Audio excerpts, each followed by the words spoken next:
Vai começar o Indo Talk, o podcast.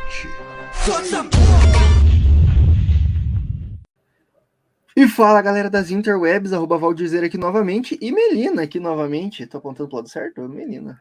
Estamos aí para mais um episódio do Indo Talks. A Melina agora membra oficial do staff do Indo Talk. Tamo aí, vai ser co-host esse episódio. Melina, sobre o que falaremos nesse episódio, então? Dê a letra para a audiência. Cultura pop e anticomunismo. É isso aí, né? Vamos falar sobre o temido comunismo, né? Aqueles nerdolas chatos que falam, não mete política no meu quadrinho, é mimimi, é comunismo. Hoje é o dia de chorarem e rangerem os dentes, pois vamos falar sobre anticomunismo, vamos falar sobre comunismo também. Vamos falar por que a cultura pop odeia o comunismo e odeia tudo que não é capitalismo voraz, né? Eu sempre falo também, tenho até uma anedota que eu falo assim, que pra Hollywood é mais fácil imaginar o fim do mundo do que o fim do capitalismo, né? Tá ligado? Com certeza. Tem muito anticomunismo em tudo, é chorume anticomunismo, até em sériezinha de alienígena, né? De superpoderzinho aí tem anticomunismo. Então, vamos apresentar o nosso convidado aqui. Então, a gente trouxe uma pessoa aqui que sabe tudo sobre história da União Soviética, sobre comunismo, inclusive está em loco lá na Rússia. Vamos chamar ele aqui, então, Rodrigo Yanez. Olá, Rodrigo, bem-vindo ao Indo Talk. Olá, boa noite a todos. Boa madrugada, voltei para aquele período em que eu tenho que ficar aqui de madrugada gravando com o pessoal do Brasil. É isso aí, Rodrigo está em loco na Rússia, né? E talvez a gente até tome um certo strike aí, porque YouTube, Google, por causa dessa guerra aí, tá tudo odiando, né? A Rússia, né? Tá ligado? Odeia tudo que vem daí, né? Mas porém, foda-se, né? Está na Rússia, é isso mesmo, né, Rodrigo? Tô em Moscou. Massa pra caramba. Como tá aí o clima agradável? Tá, pior é que tá tudo bem mesmo. Verão quente, não se nota nas ruas nada muito fora do normal, não. O que mais complicou com a situação na Ucrânia foi voo para cá, né, a conexão com o Brasil, transferir dinheiro, umas coisas mais práticas, assim. Mas, no geral, tudo como sempre. Maneiro. O Rodrigo, você mora aí, né, Rodrigo? Você trabalha aí, né? Até antes dessa situação toda, você era guia turístico, né? Até onde eu te acompanhei, você tem formação em história, né? Você... Inclusive, está com um curso aí sobre a história da União Soviética, né? Eu vou abrir espaço para você se apresentar para a nossa audiência aqui, Rodrigo, para explicar por que a gente chamou você aqui, qual que é a tua formação, né? Por que você tem competência aí para falar sobre o anticomunismo, né? Bom, para quem não me conhece, sou Rodrigo Yanez, eu sou historiador, formação aqui pela Universidade Estatal de Moscou, moro aqui em Moscou já há mais de uma década e trabalhava com turismo. Agora que, evidentemente, depois dos ocorridos desse ano, o turismo ficou um pouco em segundo plano. De toda forma, minha especialização é em história da União Soviética e é sobre isso que nós vamos falar aqui hoje. Não propriamente história da União Soviética, mas temas relacionados. Isso, mas como Hollywood representa, né, a União Soviética, porque isso a gente falou em outro episódio aqui até desse podcast, sobre como o soft power ele é uma ferramenta muito usada, né, na geopolítica, inclusive para fazer o soft power mesmo, né? Que é a dominação sutil, né? E aí a Rússia, a União Soviética, sempre foi esse inimigo, né? Esse vilão. Então, os soviéticos, eles sempre eram os vilões, eles sempre eram os inimigos, os espiões maus e frios que comiam criancinhas e precisavam ser exterminados. Agora a gente vê um pouco disso voltando, né? Com a questão da guerra, né? Voltando um pouco disso, até da russofobia, né? E isso é muito presente na cultura pop, eu acho também, né? Sempre foi, né? Isso a gente está falando da situação atual, mas se a gente observar, desde sempre, a Guerra Fria, inclusive, era mais intensa. Agora, com essa situação na Ucrânia, voltou um pouco esse clima de Guerra Fria também, com a oposição, né, a guerra comercial com a China, a questão do Taiwan. De alguns anos para cá que esse clima de Guerra Fria voltou. Agora, quem é fã de, por exemplo, filmes como 007, o Rambo, na década de 80, isso foi muito forte, com aqueles filmes de ação, cujo inimigo eram os russos, na maior parte das vezes. Ou às vezes os vietnamitas, às vezes os coreanos. É sempre ali o espectro do comunismo sendo derrotado, geralmente com certa facilidade, por esses grandes heróis da liberdade americana. No caso do Reino Unido, do 007, esse servidor da rainha. Agora, com o final da Guerra Fria, mudaram um pouco os vilões, né? Mudou um pouco a temática, mas a gente tem visto isso retornar. E a representação dos russos, ela não mudou. Sempre, as mulheres são sempre mulheres belíssimas, mas frias, cruéis, assassinas ou prostitutas, muitas vezes.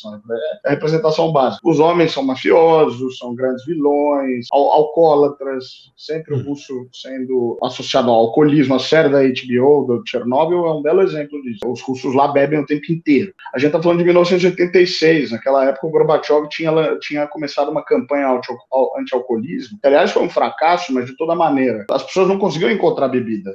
Aliás, foi uma crise no país, mas não existia. Os russos bebendo daquela maneira, como é apresentado na série, é factualmente incorreto. Mas por que eles colocam isso? Porque há essa associação dos russos com o alcoolismo e também para criar aquele clima, pessoas incompetentes, pessoas inebriadas o tempo inteiro. Nenhuma escolha num filme, numa série, é uma escolha ao acaso. A gente não pode ter essa inocência de achar, por ser um filme da Marvel, ali é algo apolítico. Nada é apolítico e, bem, os filmes da Marvel é muito menos. Tem setores do exército americano, setores dos aparatos de segurança americanos que estão lá para aprovar determinados roteiros, para inserir determinados temas dentro do roteiro. Isso é algo que não vem de hoje. Top Gun, lá atrás, acho que é dos 80, o primeiro. Eles contrataram a Navy SEAL, né, para dizer o que eles podiam falar, o que eles não podiam, que temas colocar, de que maneira, e serviu como uma campanha, virtualmente como uma campanha de recrutamento ali para aviadores naquele período chave ali, logo depois os Estados Unidos iam entrar em guerra contra o Iraque, bem, enfim. É isso. Melina, você quer complementar alguma coisa? É bem isso, né? Essa coisa de que retratar o russo, né, como bêbado, né? Eu tinha o caso do Boris Yeltsin, né, que a mídia constantemente colocava umas imagens, ele pegava qualquer ângulo que ele fizesse, assim, ele fizesse uma careta brincando com alguém, qualquer coisa ele já colocava lá, né, dizendo que ele era um bêbado, que ele estava bêbado o tempo todo e coisas assim, né? E como a mídia brasileira ela corrobora com a americana, então era sempre retratado isso, né? Ouso dizer que nesse momento eles foram justos. O Boris Yeltsin, de fato, ele exagerava na dose, literalmente. Mas houve um certo exagero, né, também da parte da mídia, não houve ou não? Havia uma propensão, claro, uma propensão, e até hoje, essa ideia do alcoolismo acabou se tornando algo imediatamente associado à Rússia. Total. Inclusive, várias representações aí no imaginário popular de Rússia é um bando de gente que bebe vodka o dia inteiro e monta em urso, né? Tá ligado? Aqui no Brasil, a gente tem um exemplo do estado do Paraná, né, Valdir, nosso estado, né, que é chamado de Rússia brasileira, porque tem muitos vídeos de paranaenses bêbados fazendo coisas doidas. Aí o pessoal já botou esse apelido de Rússia brasileira. Excelente exemplo, a Rússia brasileira aqui é. Isso é algo que incomoda muito os russos. Uma das primeiras coisas que um estrangeiro vai escutar aqui na Rússia, conversando com os locais, é isso. Essa imagem justamente o que você falou, o bêbado montado num urso, tocando uma balalaica, eles próprios fazem piada com o ridículo que é. Claro, é um estereótipo ridículo, mas acaba ressoando, assim como nós nos incomodamos de maneira bastante justa com os estereótipos que nos são atribuídos, né? Os brasileiros geralmente têm uma imagem positiva, mas é algo um tanto folclórico, um tanto estereotipado, caricato, o brasileiro que dança o samba, sempre uma coisa futebol, sensual, né? Sempre uma coisa ligada ao físico, e de certa forma diminui um pouco, restringe o nível. A área de atuação dos brasileiros com os russos não é diferente. Esse tipo de estereótipo incomoda bastante. Só lembrar do episódio dos Simpsons, né? Quando eles vêm pro Brasil aqui. Nossa. É um episódio, eu acho bom, mas é bem problemático, né? Tá ligado? Em vários aspectos, assim. Mas falou do Chernobyl também, eu lembrei. Eu não consegui passar do primeiro episódio, assim, porque eu penso assim, cara, claramente não é verossímil, assim, tá ligado? E aí, eu não consegui passar do primeiro episódio, aí você falou da Marvel, tem o filme da Viúva Negra, né? A gente vai falar de tudo isso ao longo aqui, mas eu preciso só dar uns recados aqui, porque somos produtores de conteúdo para internet, né? Então precisamos do quê? De interações, é isso mesmo. A gente tá aqui para mendigar a sua interação, você que tá assistindo, você que tá escutando. Então eu vou pedir licença pro Rodrigo e vou dar meus recados aqui. Em primeiro lugar, a gente tem um site que Melina escreve para esse site também, não é isso aí, Melina? Eu sempre aponto o lado errado. Isso aí. Então, indutalks.com.br tem artigos de opinião, a gente fala sobre Chernobyl, a gente fala sobre Stranger Things, né? Todas essas séries aí que a gente vai citar. Falamos um pouco sobre o anticomunismo também, mas de uma forma não tão profunda, né? Mas vamos lá. indotalks.com.br, vários textos, artigos de opinião, resenhas críticas e tudo mais. A gente tá também nas redes sociais, Instagram, TikTok, Twitter, @indotalk em todas elas. Estamos fazendo o que dá, né? Tá ligado? Tipo assim, estamos sendo zucados aí pelo Zuckerberg, né? No Facebook e no Instagram. Então a gente vai levando do jeito que dá. No TikTok também, estamos conseguindo alguns números bem legais agora no começo. Uns videozinhos também sobre cultura pop e política e filosofia. Então colhem no TikTok, porque a rede social do Xi Jinping sola a rede social do Mark Zuckerberg, tá ligado? Então colhem lá na rede social do Xi Jinping. A gente tá no Spotify, esse episódio na íntegra no Spotify. Tem outras coisas só em podcast no Spotify e outros agregadores de podcast também, onde você quiser ouvir podcast, a gente está lá. A gente está no YouTube, né? Então, né, a gente está gravando aqui, provavelmente você está vendo no YouTube esse vídeo, né? Então, pô, se você não é inscrito ainda, que vacilo, se inscreva no canal, ative a sinetinha aí, curta e comenta esse episódio aqui. Pode falar mal mesmo da gente, pode xingar a gente aí, não tem problema, entendeu? A gente já tá acostumado aí. O importante é interagir com o conteúdo aqui. Eu já me xingaram por causa do meu boneco de Cuba, você viu, né, menina? No YouTube. O cara falando assim, é comunista. Eu falei, tipo, oh, meu Deus, ele descobriu. Estava tão escondido. Não. Mas é isso aí, quer xingar, também xinga, o importante é dar interação. Se inscreve no canal se você não é inscrito, vai ter muito conteúdo, muita coisa chegando, tem vários vídeos aí. E a nossa campanha Apoia-se também, tem que falar. Excelente. Melina, eu vou deixar para você falar dessa aí, então. Não, eu não lembro como é que tá no Apoia-se, mas enfim, acho que procurar aí no Talk, no Apoia-se, né? Já encontra lá, e aí quem puder colaborar com a gente, estamos aceitando, porque a gente está precisando. Muito, muito. Essa plataforma aqui, a gente está usando a plataforma free do StreamYard, porque, né, não temos dinheiro em dólar para pagar. O Biruliro aí fez o favor de meter o dólar lá na casa do caralho, entendeu? Então $100 é muito dinheiro. Então vamos usando o free. Mas se muita galera começar a apoiar a gente na Apoia, talvez a gente consiga comprar, né? E aí trazer aqui uma plataforminha mais legal aqui para os nossos convidados, né? Tá ligado? Mas é isso aí. apoia.se/indotalks, lá qualquer valor. E quem apoia acima de 5 vê tudo adiantado dos outros, assim. Então, tudo que é episódio novo, podcast novo, tudo que é novo, 5 adiantado. É isso aí. A gente tá no Telegram também, apesar de que não estamos postando nada no Telegram faz um time, mas recebi um e-mail da Amazon, né, falando assim, você tem o link de associado lá, né, do Indotalks, pode vender uns livros lá, vender umas assinaturas de Kindle. Não recomendo, tá? Assinar Kindle ou pagar a Amazon Prime Video, mas se você quiser assinar pelo nosso link de associado, saiba que uma partezinha pequena, uma migalha disso aí vem para nós, né? Então, vivendo das contradições do sistema. E é isso aí. Foi dado os recados. Posso aproveitar? Com certeza, Rodrigo. Manda a ver. Bem brevemente, para quem se interessar pelo que eu falar aqui hoje, enfim, já conhece meu trabalho, aproveitar, eu estou ministrando uma aula, na verdade, um curso inteiro, são 11 aulas, 11 aulas com aí entre 1h30 e 2 horas, então é bastante tempo, por um valor que está bem em conta. Então chequem lá na Classe Esquerda, tá? Quem não conhece a Classe Esquerda,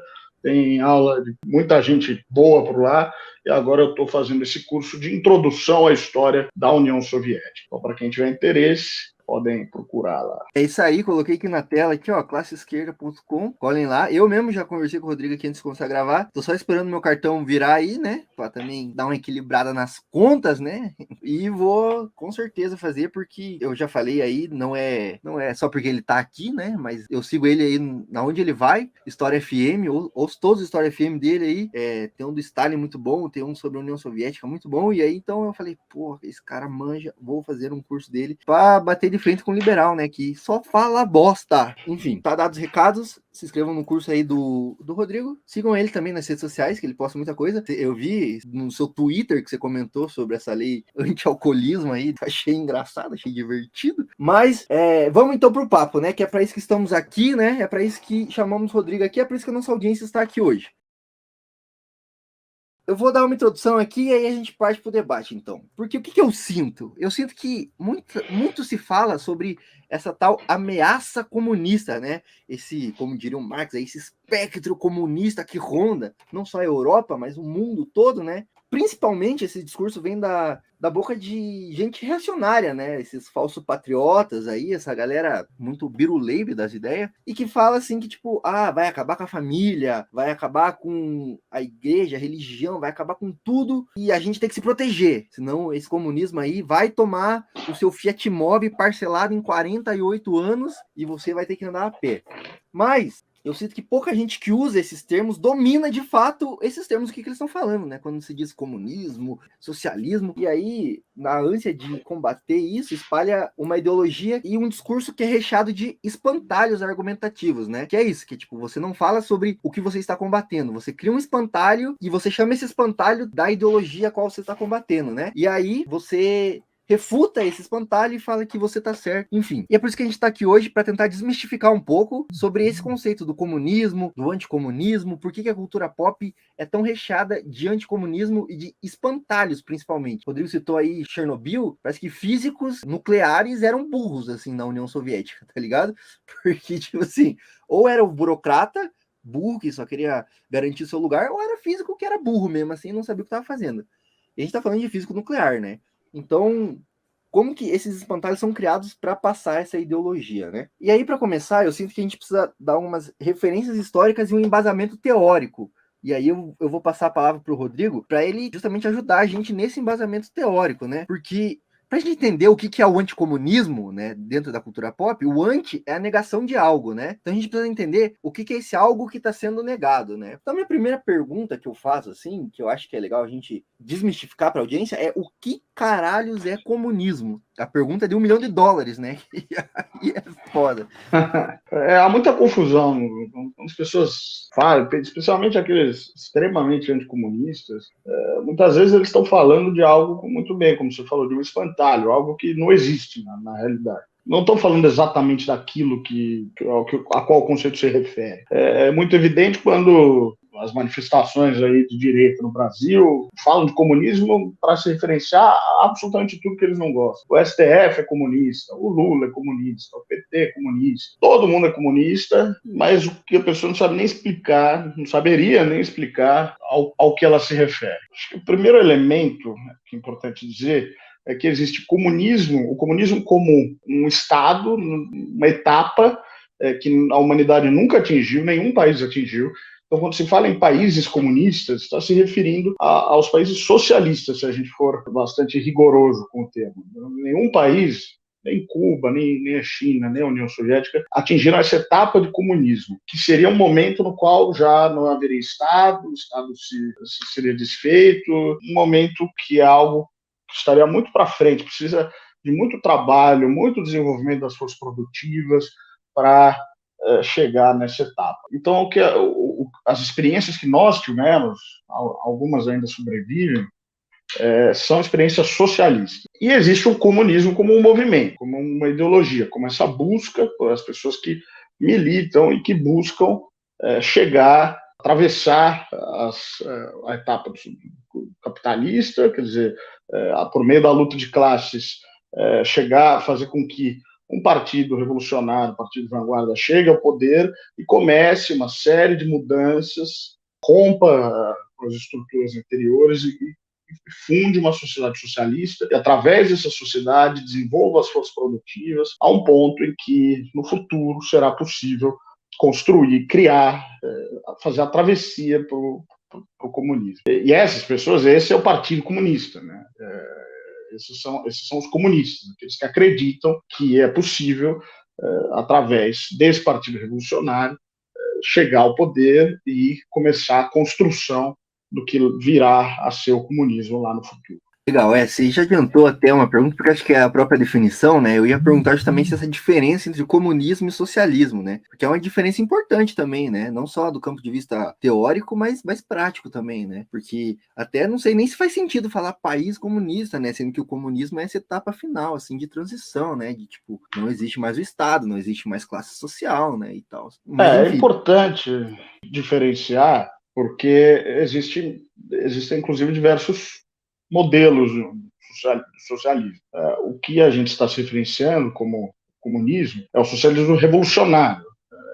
É uma proposta pela qual, através da revolução, e, portanto, a maior parte das vezes por meios violentos, a classe trabalhadora tomaria o poder e portanto, os meios de produção e redistribuiria esses meios de produção. Existem outros modelos, quer dizer, e mesmo entre o modelo revolucionário, existem várias linhas, não precisa entrar nisso hoje, mas, né, o pessoal que tem algum mínimo interesse sabe que dentro ali do movimento comunista tem gente discutindo o tempo inteiro, né? Para citar aquela discussão já cansativa que todo mundo, alguém já presenciou, Trotsky, o Stalin, o Estado, né, o socialismo no seu país, a revolução permanente. Não há uma linha, não há um manual de como fazer, como realizar todo esse processo. Existem diversas linhas, diversas escolas, diversos pensadores, e no século XX a gente tem muitos exemplos. E existem também os socialistas que não são revolucionários. Os socialistas são reformistas,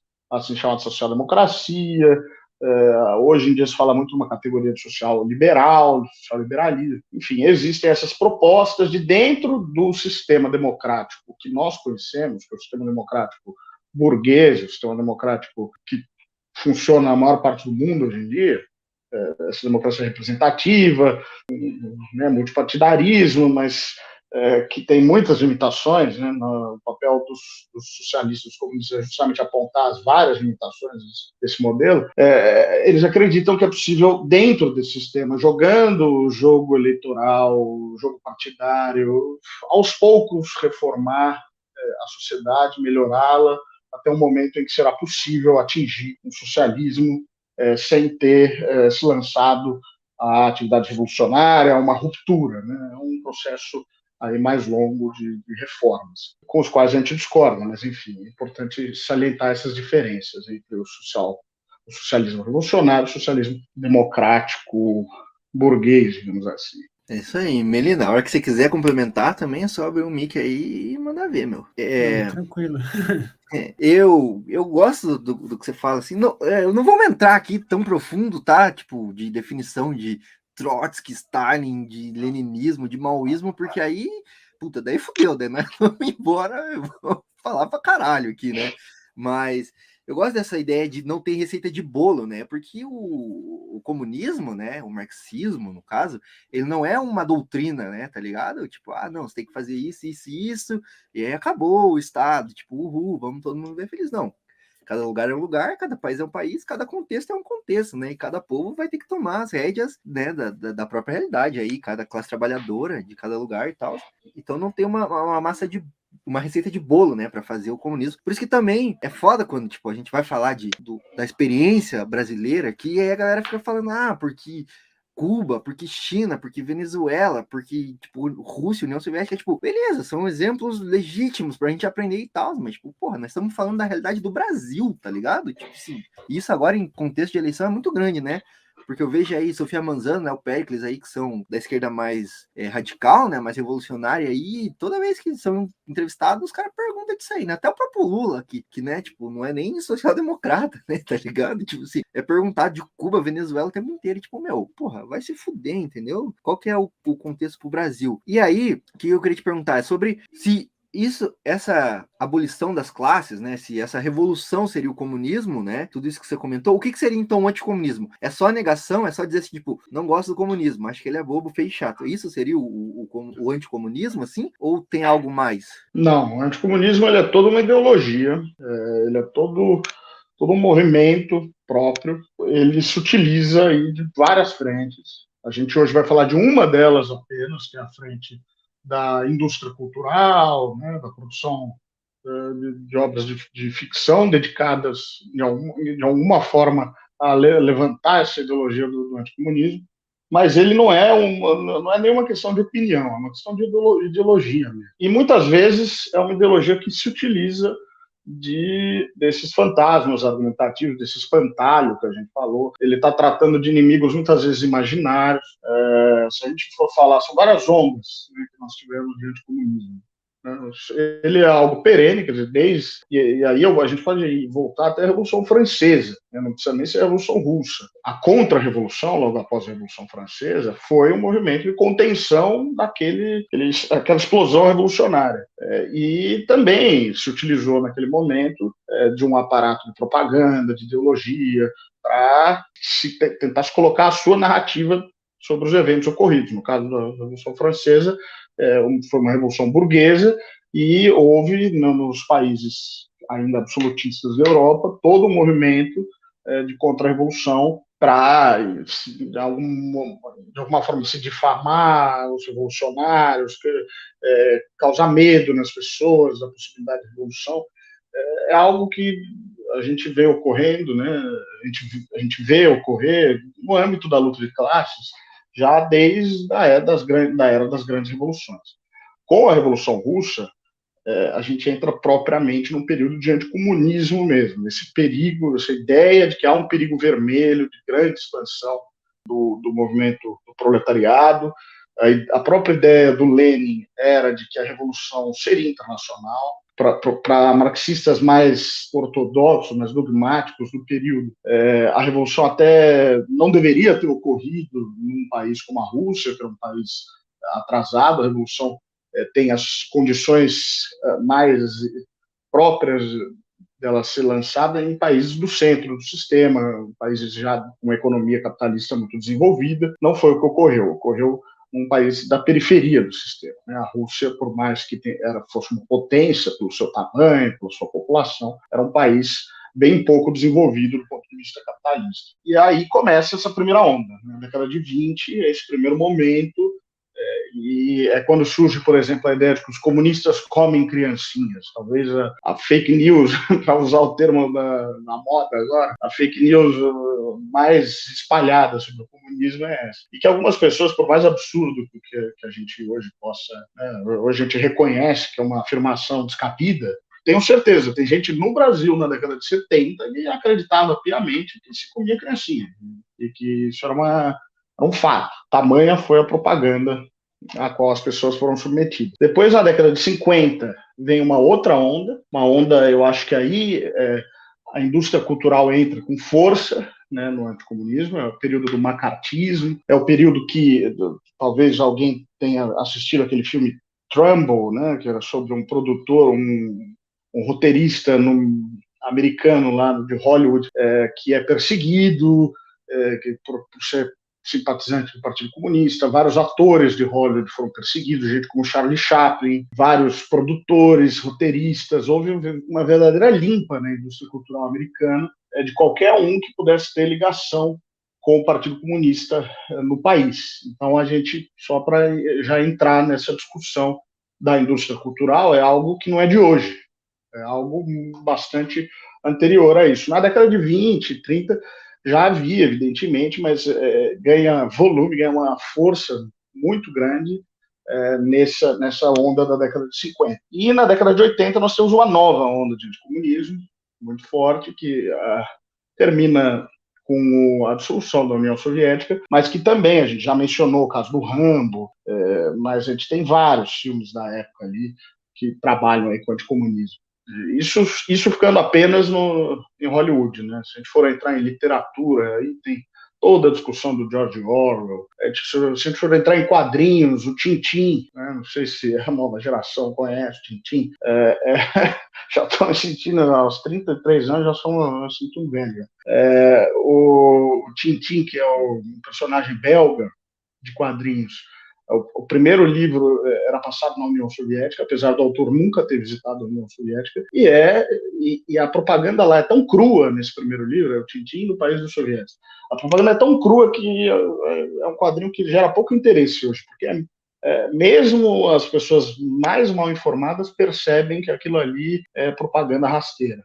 Enfim, todas as áreas mesmo, até os videogames nos últimos anos, acabam, de uma forma ou de outra, chafurdando ali no anticomunismo. Realmente, tipo assim, se agrava nesses momentos de que há uma revolução em algum país, principalmente, né?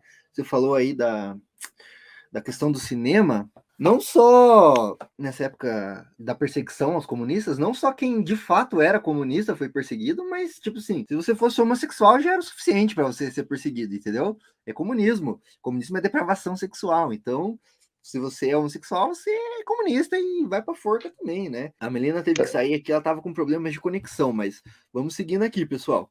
Tem uma foto famosa do movimento dos direitos civis nos Estados Unidos, na década de 60, que, para quem não sabe, até a década de 60, nos Estados Unidos, as pessoas negras não podiam usar o mesmo transporte público que as pessoas brancas, não podiam ir na mesma escola que as pessoas brancas.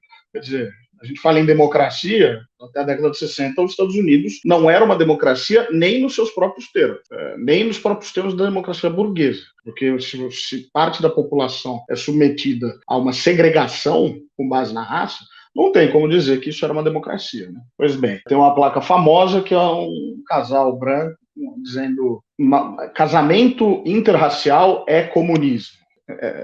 Bom, aí a gente não sabe se é fã ou é hater, né? Mas no contexto... né? Aquela pergunta é fã ou hater? Mas é isso, né? Então, e a problemática que eu enxergo também para as esquerdas, assim, de modo geral, que também, né, não precisa ser comunista, né? Mas, tipo assim, em períodos de apertamento, assim, mesmo do regime, né? Porque a gente vive num bagulho que chama democracia burguesa, mas também eu gosto quando o Humberto Matos, ele fala que pode ser traduzido também como ditadura da burguesia, né? Tá ligado? Porque, assim, tá ligado? Eles que mandam no Estado, é a ditadura deles, tá ligado? Em cima da gente, assim. Existem momentos que é mais aberto e existem momentos que é mais fechado. Aqui no Brasil agora, com o Bolsonaro, a gente tá vendo que o bagulho tá apertando mais, né? E aí, a gente vive essa ditadura da burguesia, e aí, os próprios pais fundadores dessa porra aí, que são os pais fundadores dos Estados Unidos, né? Eles eram donos de escravos, tá ligado? Então, que tipo de democracia é essa? Onde existem pessoas que são objetos, entendeu? Enquanto na União Soviética, você tinha aí, em alguns períodos aí, maior paridade entre gêneros, né? Entre pessoas brancas e pessoas não brancas também, né? Então, você vê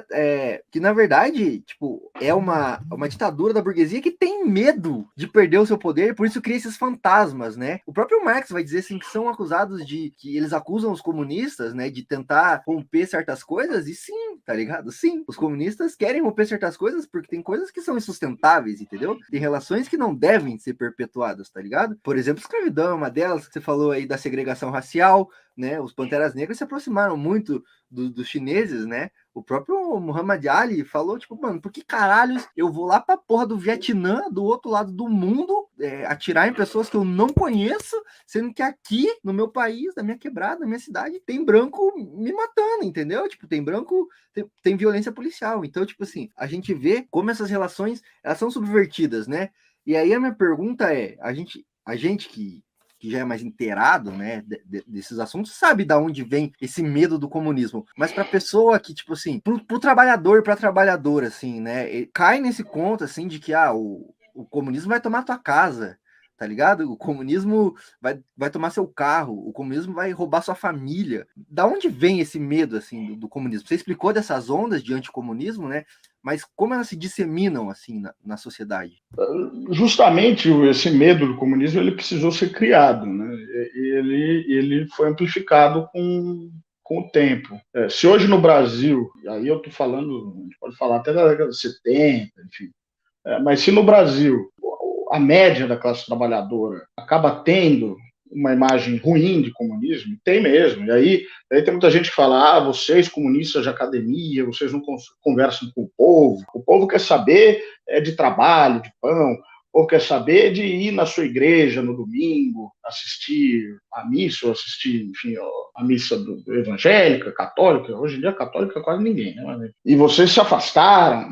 Mas o fato é que esse quadro mudou bastante, né? Se a gente for pensar no início do século XX, as pessoas tinham problemas de uma ordem, né? Trabalhavam 14 horas por dia, 16 horas por dia, mulheres grávidas trabalhavam, crianças trabalhavam. Isso a gente não está falando do Brasil apenas, não. Está falando do centro do sistema, principalmente, inclusive. Inglaterra, Bélgica, Estados Unidos, a classe trabalhadora era massacrada. Isso vai mudar muito com base no medo da Revolução. Quando surge a União Soviética, não é à toa que em todo o mundo há um crescimento enorme. É aí que o Partido Comunista no Brasil é fundado, é aí que o movimento anarquista no Brasil começa a ganhar muita força, ele teve muita força ali na década de 20, e era uma coisa que é um movimento realmente de massas, né? O Partido Comunista no Brasil teve dezenas de milhares de membros. Hoje em dia é algo relativamente marginalizado, tem tentado se ressurgir aí, mas é uma coisa que, não, se a gente for observar a história do partido, a história do movimento de trabalhadores, ele já foi algo realmente ameaçador. E muitas das conquistas que até hoje as pessoas gozam, e algumas conquistas que as pessoas estão perdendo, com as reformas trabalhistas, com os arroxos que estão ocorrendo, foram conquistados justamente como modo de apaziguar essa ânsia da classe trabalhadora por emancipação, essa ânsia que levou as pessoas a se juntar aos movimentos de trabalhadores. Então foi preciso criar uma série de mecanismos, tanto para apaziguar, e aí Getúlio Vargas vai criar a CLT, vai criar os sindicatos pelegos, fazer todo um movimento de melhoria objetiva da vida dos trabalhadores. Não é porque ele era um bom católico, caridoso, que queria melhorar a vida das pessoas. É porque ele sabia que a alternativa era ou dar o mínimo ou a revolução viria cedo ou tarde. E num país de pessoas brutalizadas, como no Brasil, escanteadas, a revolução viria com uma força tremenda. Por que a gente está vivendo um momento de recuo? Na década de 80 já começou, né? Por exemplo, no Reino Unido quebraram a espinha de todos os sindicatos, desmontaram o estado de bem-estar social que tinha sido montado na Europa. De fato, a Europa atinge um nível, a Europa ocidental. Se a gente comparar com os países comunistas, realmente, uma média da população na Europa ocidental tinha um acesso maior a bens de consumo, e a gente está falando da média, né? Porque essas sociedades tendem a ser muito mais desiguais do que as sociedades socialistas. Mas, enfim, tinham uma renda per capita maior, tinham índices eventualmente melhores, às vezes semelhantes aos dos países socialistas. Agora, esse estado de bem-estar social europeu está sendo desmontado, assim como no Brasil está sendo desmontado. Hoje, para alguém conseguir um emprego da CLT, essa pessoa vai se agarrar até o fim desse emprego, porque a sua geração, eu acho que já esse bonde já partiu. Mesmo a minha está sofrendo muito com isso. Não à toa, essa geração aí tá, tipo, sonhando tanto com carreira de TikTok, de YouTuber, né, tá ligado? Porque, tipo assim, CLT acabou, aposentadoria é um sonho longínquo, né, tá ligado? Tipo assim, mas é isso, né, esse welfare state, esse estado de bem-estar social que rondou a Europa aí, né, que rondou vários outros países, assim, em maior ou menor grau, foi toda uma resposta, né, a própria União Soviética, o próprio movimento dos trabalhadores ao redor do mundo, né? E não é à toa que depois que a União Soviética sai do tabuleiro, esses direitos são paulatinamente retirados, vilipendiados, porque já não existe uma ameaça concreta do tamanho que foi a ameaça da União Soviética, da Revolução, ali nas décadas de 70, enfim, essas ondas que eu mencionei. Por isso foi preciso, mas isso só foi possível em décadas de trabalho em propaganda. Para usar um exemplo bobo, que acho que até você ia perguntar no final, mas já adianto, a gente pode pegar um exemplo que não é do comunismo, mas Lula chega ao poder, Lula realiza algumas mudanças superficiais, mas melhora objetivamente a vida das pessoas no período Lula. E, no entanto, a imprensa está lá, toda semana batendo nele. A capa da revista Veja toda semana bate no ombro, bate. Passou 14 anos do PT no poder, foram 14, né? Passou 14 anos do PT no poder, começa a pessoa que a vida inteira escutou que eles são bandidos, que não sei o quê, e a vida dela melhorou naquele período. Enquanto melhorava, ela não dava atenção a isso, mas estava essa voz lá no fundo. A todo momento, essa coisa lá no fundo. Quando a vida dela começa a piorar, as condições de vida começam a piorar, ela começa a fazer associação. Os caras estão aí há 14 anos estão me falando que eles são os bandidos, agora minha vida está ficando pior, a culpa é deles. Com o socialismo, claro, é uma comparação ali, mas é evidente que uma campanha desse maciça, global, que é a campanha comunista, que vai por décadas, você lendo revistas, lendo quadrinhos, você indo ao cinema, lendo literatura, você está absolutamente imerso em propaganda mais ou menos sutil, propaganda anticomunista, é evidente que você vai absorver isso de uma forma ou de outra. Vai absorver. Muitas ideias equivocadas sobre o comunismo foram alimentadas pela indústria cultural. Um exemplo curioso, engraçado disso, é que uma das imagens mais reproduzidas do Gulag soviético, dos campos de trabalho da União Soviética, é uma imagem que tem lá um campo de trabalho com escrito Gulag, mas escrito em letras do alfabeto latino, já é algo estranho, né? Na Rússia se usa outro alfabeto. E aí tem uma estrela vermelha, assim, na entrada. Se você reparar, é um Muppet. É um show dos Muppets, aqueles bonecos americanos de fantoche.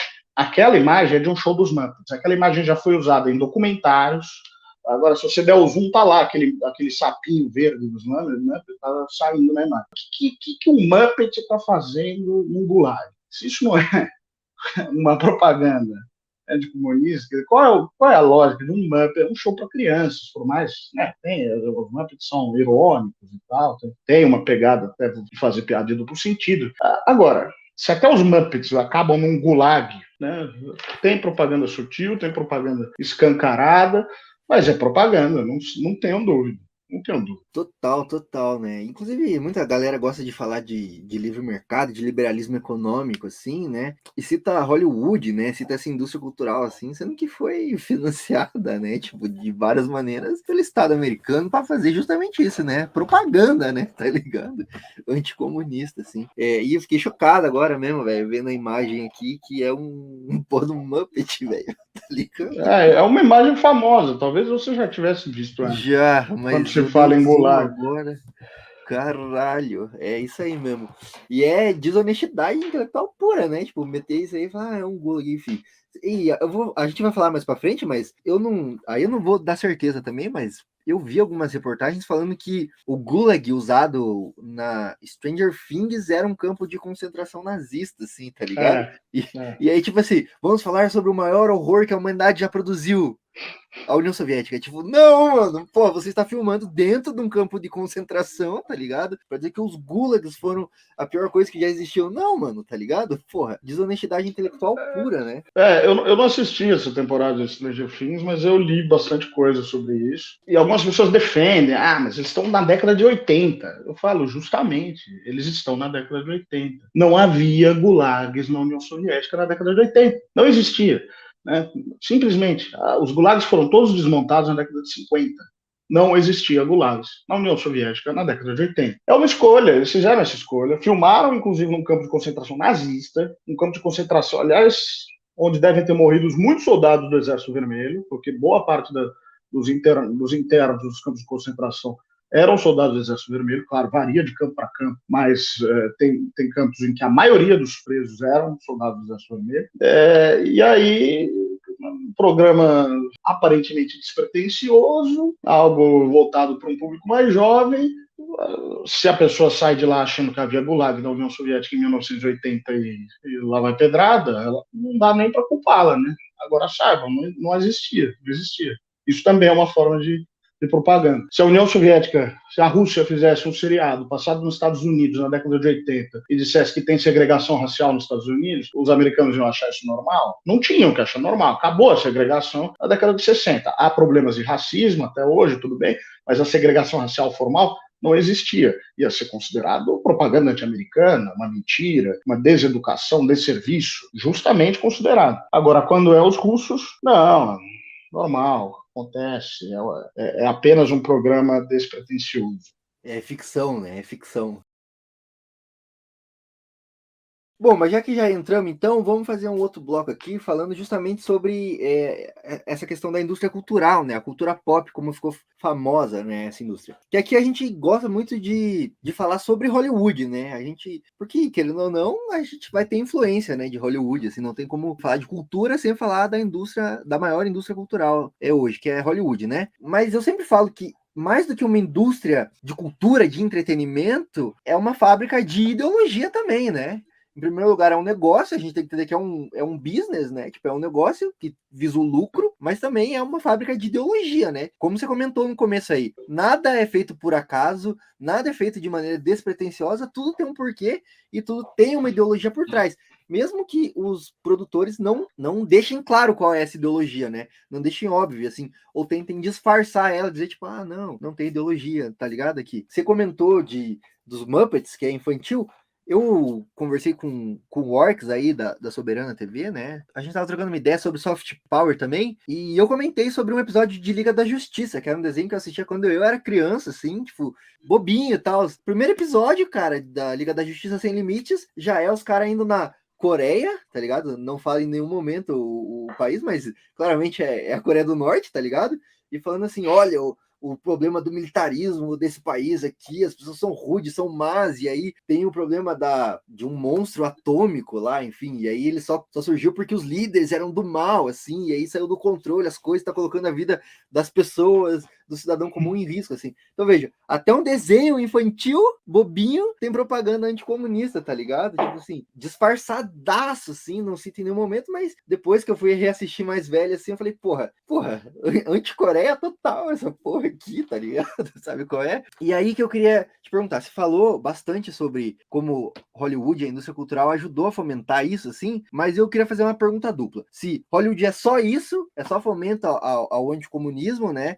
E como que se espalha esse anticomunismo pela indústria cultural, e se há espaço para, tipo, outras visões, assim, nesse ambiente, assim, o que você acha? É claro que Hollywood não é só isso, e esse é um dos grandes trunfos do capitalismo. Trunfo no sentido de que é algo que funciona, é algo muito inteligente, o capitalismo ele tem essa capacidade de fagocitar, de comer e transformar as coisas em outras coisas.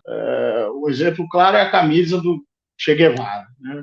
Mas o Che Guevara aqui, né? Aquela foto icônica do Che Guevara e tal, virou um produto, virou uma mercadoria e muitas vezes dissociada de quem foi o Che Guevara. Então, a ideia foi transformá-lo num símbolo genérico de valores, enfim, de valores de liberdade, de antissistêmicos. O capitalismo ele é ótimo para embrulhar algo antissistêmico e vender como mercadoria e esvaziar, portanto, o sentido revolucionário que esses símbolos tinham.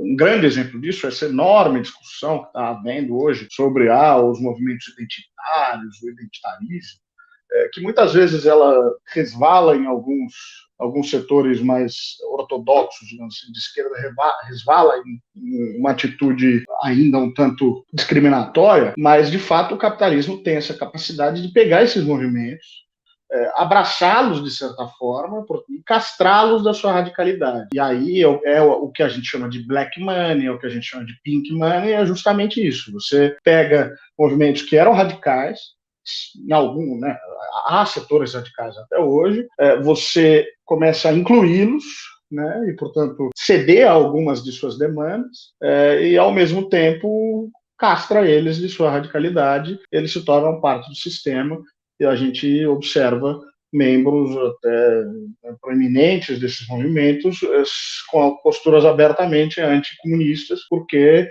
já conseguiram se integrar ao sistema. Então, ele tem essa capacidade. E Hollywood não é diferente. Hollywood trata dos problemas do capitalismo, né? Vários dos dramas são dramas de pessoas com a vida destruída. Alguns filmes são filmes de máfia, né? Máfia é um problema no sistema. Só que aí eles romantizam a máfia, dão todo um ar diferente para a criminalidade.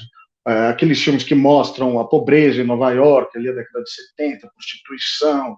Claro, eles mostram tudo isso, não escondem. E esse é um dos trunfos. Eles conseguem transformar todas as histórias em histórias de interesse, sem muitas vezes fazer a discussão dos porquês disso, das raízes desses problemas. O que rege, no final das contas, essa indústria é o que rege todo o mercado, né? A demanda por lucratividade.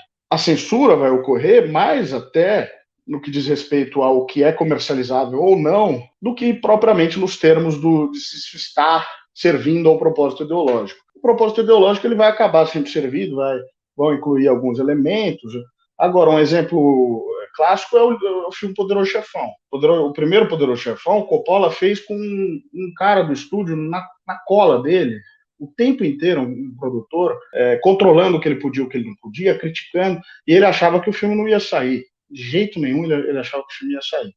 Saiu, foi um enorme sucesso, não sei o quê, mas a limitação é uma limitação de uma preocupação do estúdio de dar lucro. E o pessoal que acompanha essas discussões sabe que vira e mexe, o estúdio vai lá e estraga uma obra porque eles acham que ela vai ser mais palatável, e isso já era uma realidade antigamente, menos pior do que hoje.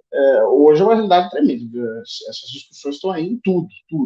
Eu sei, né, não acompanho tanto, mas eu sei que vários filmes, mesmo da Marvel, o Star Wars, não sei o quê, são retalhados pelo estúdio. O próprio George Lucas tem um vídeo dele interessante, que quiser procurar, no qual ele fala que, paradoxalmente, para alguns tipos de filme, os diretores que estavam no Bloco Socialista tinham mais liberdade, porque eram filmes que não iam ser comercializáveis, eram histórias, era um outro ritmo de cinema, uma coisa mais contemplativa, algo que jamais seria uma produção do tamanho que era feito na União Soviética ou em outros países do bloco, poderia receber tal financiamento em Hollywood, simplesmente porque não ia vender o que precisava vender. E isso tem a tendência a piorar. Outro dia eu vi um vídeo, acho que do Matt Damon, falando a mesma coisa. Os filmes, hoje em dia, alguns filmes que ele fazia 10 anos atrás, hoje em dia são impossíveis, porque o estúdio não vai financiar uma obra que não tenha uma margem de lucro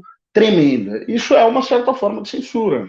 Quer dizer, é uma censura econômica, mas é uma censura. A gente está deixando de ver obras que poderiam ser produzidas porque essas obras são consideradas não rentáveis pelo pessoal da chefia. Então, Hollywood ela é muitas coisas, não vamos reduzir tudo ao anticomunismo. Agora, é interessante ver como o anticomunismo está presente nos lugares mais inesperados. Você começou falando, filme de extraterrestre. Não dá para ver filme de exploração do cosmos hoje em dia, série. Eu comecei a ver uma da Netflix. O russo é um beberrão, filha da puta. A chinesa é calculista, não sei, os dois se maquinam ali contra os americanos.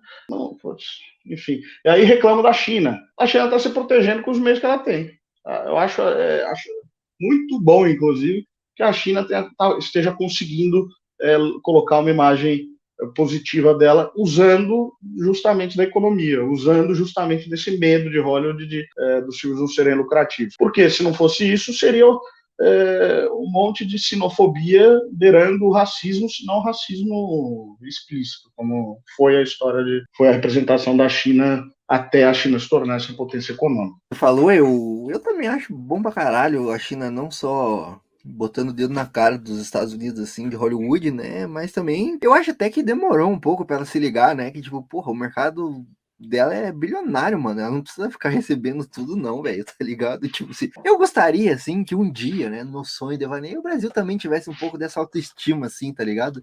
De falar assim, porra, vai se fuder, né, cara, tá ligado? Tipo, não é qualquer coisa que vocês estão falando de nós que nós vamos aceitar, né? Mas enfim, isso aí é um papo pra uma outra hora, assim, né? Tem essa questão... Os próprios russos, perdão, pode falar, os próprios russos não têm essa autoestima. O que eles consomem de propaganda anti-russa aqui, mesmo agora depois da guerra, um amigo meu comentou que foi ao cinema ver o Mercenários do Stallone lá. E o vilão é russo, o vilão mora em Moscou, acho que é o Mel Gibson, sei lá quem que é, eu não vi. O cara é russo, e aí os caras estão no meio, sendo sancionados pelo Ocidente, o cara entra no cinema, paga um ingresso para ver uma representação caricatural de um russo mau, vilanesco, sentado lá em Moscou. O primeiro Mercenários que eu cheguei a ver era Hugo Chávez. O vilão era Hugo Chávez. A gente está em pleno nos anos 2000 e eles ainda não saíram dessa fórmula, né, dos grandes vilões. E para ficar nesse pessoal, Stallone, o Rambo, que eu tanto mencionei, o pessoal que não assistiu na década de 80, o Rambo ele era amigo dos Mujahideen, lá no Afeganistão. Ele estava no Afeganistão lutando contra os soviéticos, os aliados do Rambo no filme. O 007 também tem um filme no Afeganistão, é o The Living Daylight, se eu não me engano, fase ruim do 007 lá. Mas enfim, também o 007 lutando ao lado dos bravos heróis mujahidins. Quem são os mujahidins hoje? Os Talibã, que os Estados Unidos picou a mula do Afeganistão, e o Bin Laden, que explodiu as Torres Gêmeas. São essas pessoas que eram louvadas como heróis pela propaganda, pela máquina de propaganda hollywoodiana, até ali a década de 90. Tudo para combater os terríveis comunistas, né, tá ligado? Que queriam o fim da exploração, né, tá ligado? Sabe qual é? O crime deles é esse. Você comentou aí de várias coisas. Esse Mercenários é muito ruim, assim, você assiste, tipo, é aquele tipo de filme que você tem que falar assim, bicho, eu vou abstrair de qualquer critério aqui pra assistir esse filme e tirar uma pira com as explosões, assim, né, com a cena de ação e tal. Porque se você avaliar qualquer coisa nesse filme, ele é muito ruim. Ele é tipo... o estereótipo daquele filme de brucutu dos anos 80, assim, daí pra galera que nunca saiu dessa fase, assim, tá ligado? A proposta é ser estereotipado, né? Mas, pô. É isso. Então eu comecei falando de outras coisas, mas tem formas também mais sutis de... Você comentou da Marvel aí, né?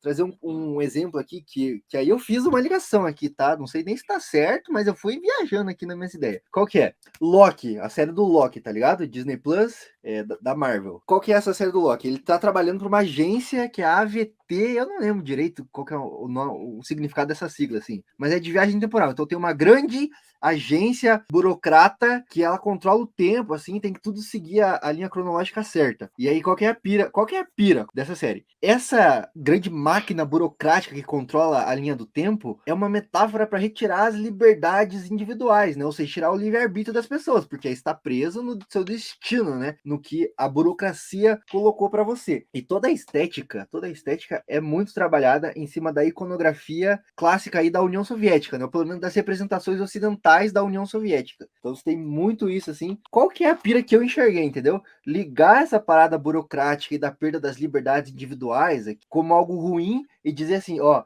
na União Soviética, todo trabalhador era uma maquininha, assim, tá ligado? Você não tinha liberdade. Por isso que o capitalismo é tão bom, porque você tem liberdade de morrer de fome, tá ligado? Morar embaixo da ponte, sabe qual é? Então eu fiz essa pira, assim. Eu não sei se você assistiu essa série do Loki, assim, mas...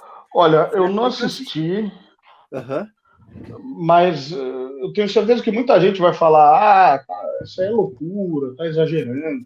O fato é que não é preciso que o produtor, o diretor de fotografia, quem quer que seja, que tomou a decisão de criar essa estética, não é preciso que ele esteja lá falando, agora eu vou falar mal da União Soviética. Não é isso. É que com décadas de você associar o tema da burocracia, o tema de um aparato burocrático repressor com a União Soviética, faz com que as pessoas vejam aquela estética, aquela estética brutalista. Eu nem vi a série, nem sei se é isso, mas eu fico imaginando que é o brutalismo, aquelas representações meio geométricas, muito concreto.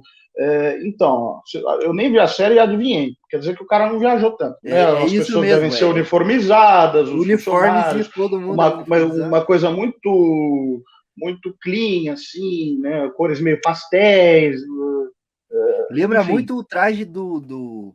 Coisa meio década de 70, assim. E as representações do exército até soviético, assim, pelo menos eu não conheço tanto, tá ligado? Da estética soviética, assim, mas as representações que eu já vi de uniforme soviéticos, assim, no cinema e tal, é bem essa linha, assim, que essa série segue. Mas então, o que acontece? O cara não estava lá pensando, pronto, vou inserir aqui uma crítica velada à União Soviética. Não é isso. É que já no repertório de todo mundo está essa ideia de associar imediatamente essa estética com uma instituição repressora, burocrática, enfim. E aí a mensagem que ele queria passar era essa, a maneira mais fácil de fazer é usar essa estética, essa referência e pronto. Isso é feito com tudo, inclusive com a União Soviética, mas acaba martelando na cabeça das pessoas uma ideia equivocada, uma ideia falsa. Eu trabalhando aqui como guia turístico, 95% dos brasileiros que chegavam aqui tinham uma imagem muito pior na cabeça deles do que eles iam encontrar na Rússia do que eles encontravam na realidade. As pessoas achavam que a Rússia era só aqueles blocões de concreto, só aqueles blocos de apartamentos cinzentos, indústria, um país frio, cinzento, as pessoas mal-humoradas. Essa é a imagem que as pessoas têm. As pessoas me perguntavam se era perigoso vir para a Rússia, se elas tinham que tomar cuidado. Eu falei, meu amigo, você mora no Rio de Janeiro, você está me perguntando se você vai ter problema aqui em Moscou? Você não vai ter problema nenhum. O máximo que pode ocorrer aqui, e isso mais lá em São Petersburgo, é batedor de carteira, mas a gente já está vacinado, né? Com vocês eu não estou preocupado. Preocupado com os russos, eles que não sabem lidar com o brasileiro. Mas a pessoa vem com essa imagem, e não é verdade, não corresponde à realidade. A Rússia tem 1000 problemas, mas é um país super seguro. Tenho amigas mulheres que andam de madrugada 3, 4 da manhã sozinhas, não tem o menor medo, pega transporte, tudo. A Rússia é um país com uma arquitetura muito variada, muito grandiosa. Tem o brutalismo, tem os blocos de apartamento, tem, mas tem também a arquitetura stalinista, que é extremamente detalhista, é algo mais como Art Deco, puxa para o neoclássico, às vezes.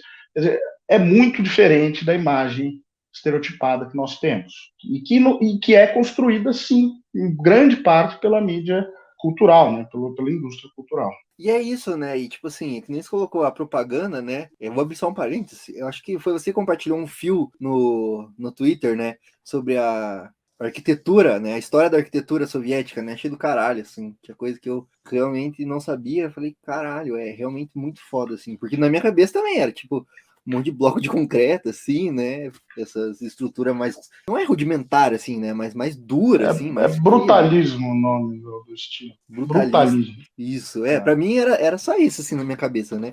Por ignorância também, né? Por desconhecer e tal. Mas, fechando esse parênteses, o que eu queria falar é que você colocou muito bem isso de que, tipo assim, propaganda, não é à toa, né, que as pessoas têm essa imagem, assim, da União Soviética, né, de tipo, lá tudo é muito agonizante, cara, tipo, você vai morar num cubículo e você vai trabalhar numa fábrica, meu merda, e aí vai ter um monte de soldado te arrebentando se você não trabalhar, você vai pro gulag se você não trabalhar, né, e sendo que, na verdade, tipo assim, você mora num cubículo no Brasil, nos Estados Unidos, em qualquer país que seja capitalista, tá ligado? Se você não trabalhar... Você apanha, aí você apanha se você estiver no lugar errado. Da polícia, e aí hoje em dia, as pessoas falam dos campos de concentração na China, né? E aí, tipo assim, a gente esquece que a gente tem uns puta campos de concentração aqui no Brasil que chama cadeia, né? Tá ligado? Chama prisão.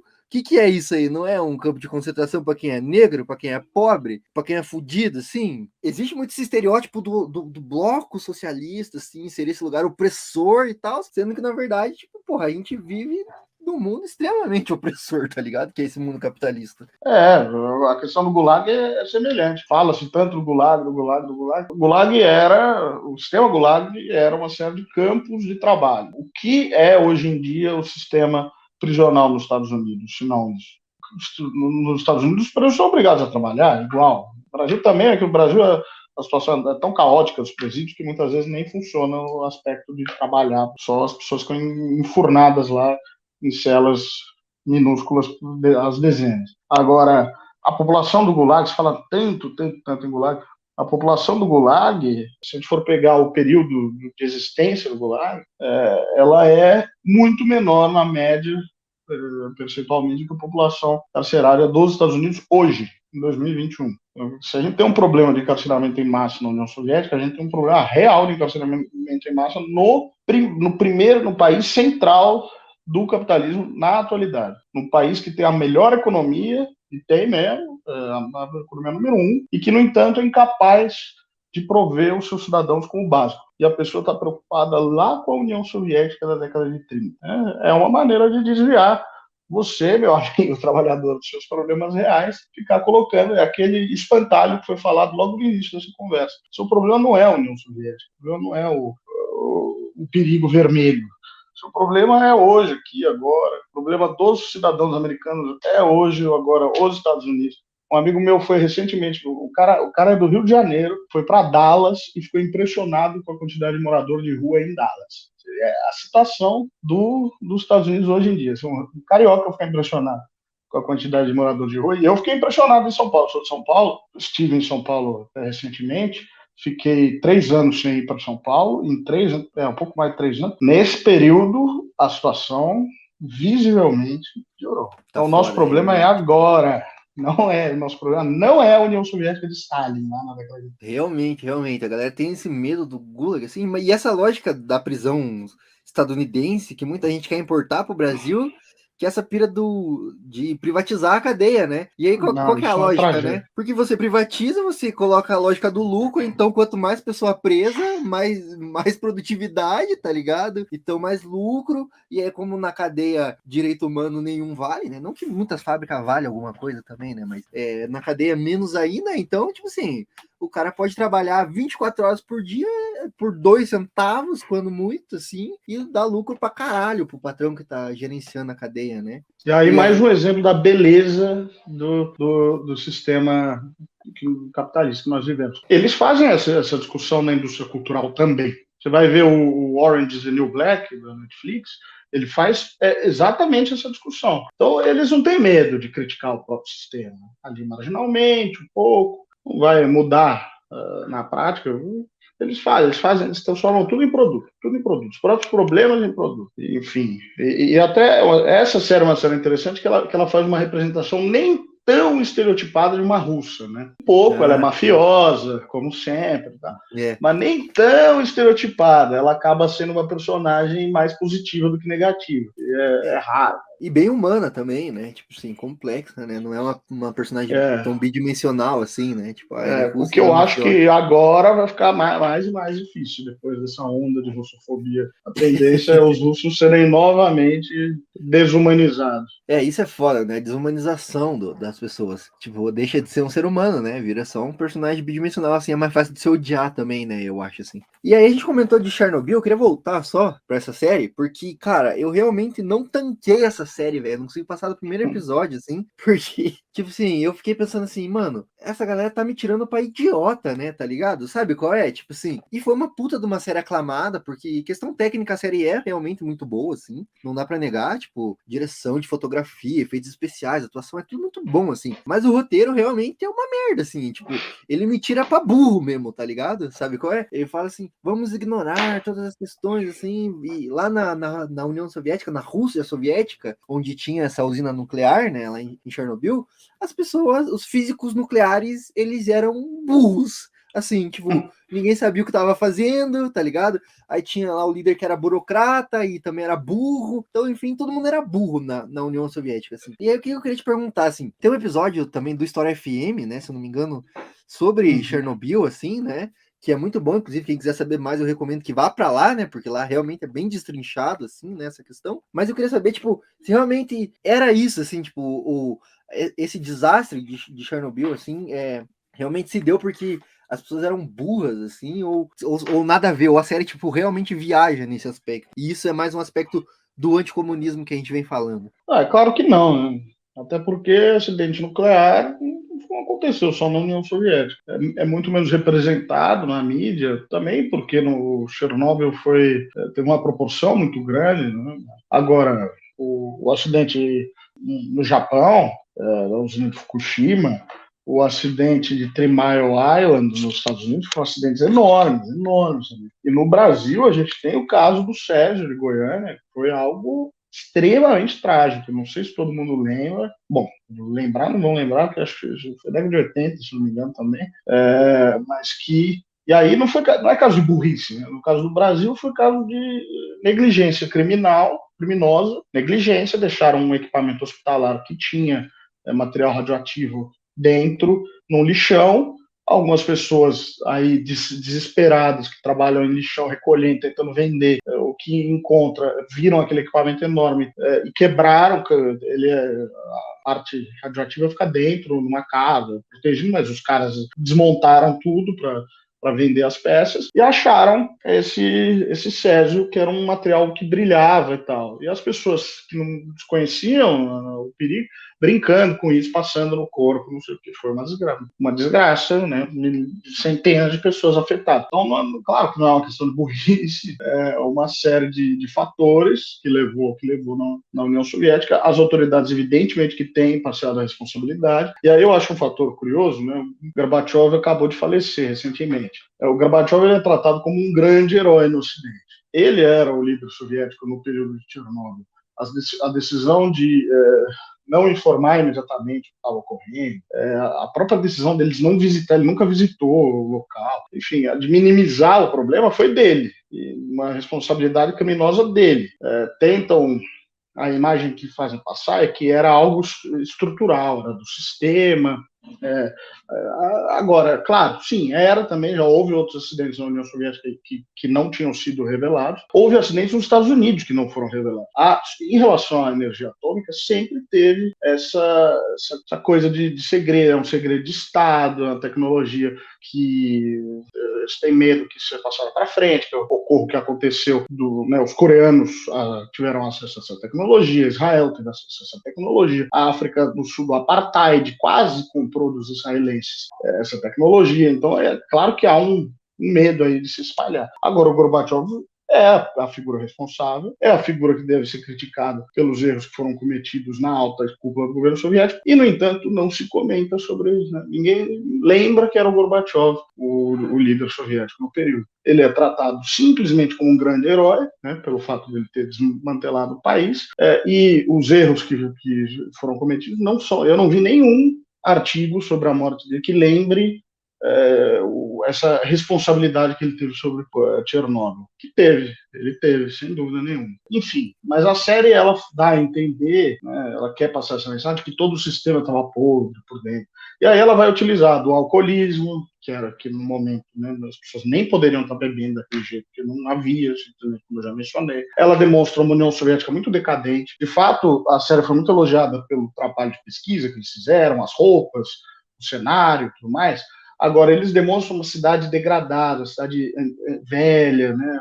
As paredes sem pintura. É algo muito distante do que era a cidade de Pripyat, que é a cidade que fica próxima de Chernobyl, porque aquela era uma cidade modelo, e uma cidade recém-construída, tinha sido construída na década de 70, junto com a usina nuclear. Então, em 10 anos, não dá tempo da cidade se degradar dessa forma. Pode ser preciosismo meu? Pode ser. Agora, é claro que eles querem passar uma mensagem com essa cidade degradada. Eles fizeram um trabalho minucioso. Os russos, os ucranianos, elogiaram a série por reconhecerem objetos, reconhecerem o estilo da roupa. Então é algo que, né, eles sabiam o que eles estavam fazendo. E aí, quando eles fazem a escolha de colocar tudo muito mais velho, né, o hospital que as pessoas vão, as paredes estão faltando azulejo.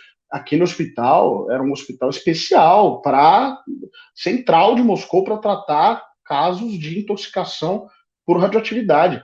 Ele não é assim, né, gente? Ele era, né, era uma coisa diferente representada. Na própria cidade não era tão daquela maneira. Mas, enfim, é uma escolha que se faz de representar, tentar passar a mensagem também pelo cenário decadente, antiquado, tentar passar essa mensagem. É uma escolha artística, assim, se tratando de um tema da vida real, tem as suas consequências.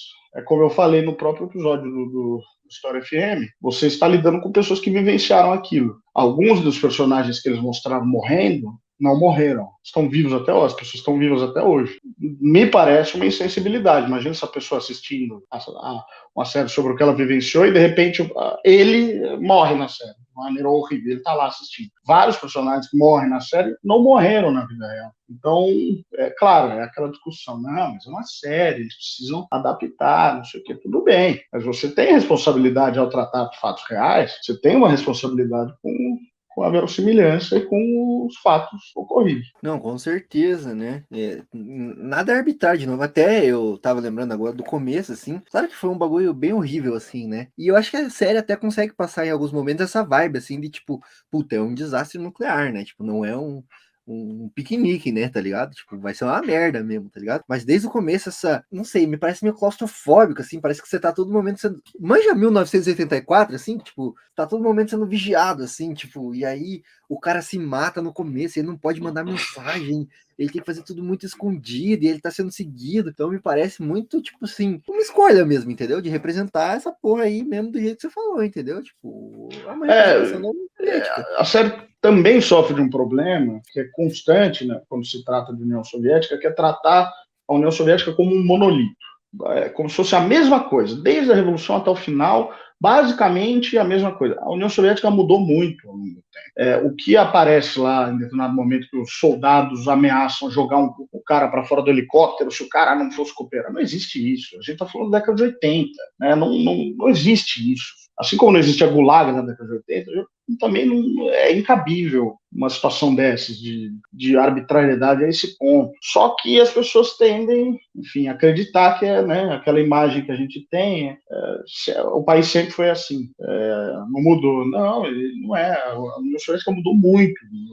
A União Soviética é muito diferente em cada período e a gente tem que respeitar, né, a veracidade da história. Até porque Chernobyl foi vendida mesmo com uma série, tipo, fiel, né, que nem se colocou aí, né, que tem um trabalho de pesquisa. Então, tipo, porra, apontar essas contradições também é importante, né, pra, tipo, a galera não ficar também pirando errado, né, tipo, meu Deus, realista pra caralho.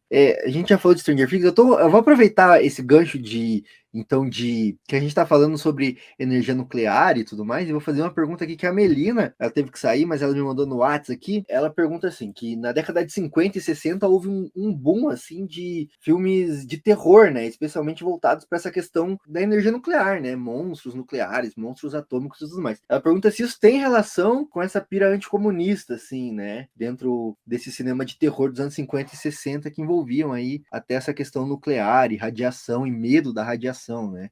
Tem relação, sem dúvida, com aquele clima de Guerra Fria que se instaura nessa época, com o medo real de uma guerra nuclear e que, sem dúvida, existe o elemento soviético pairando ali.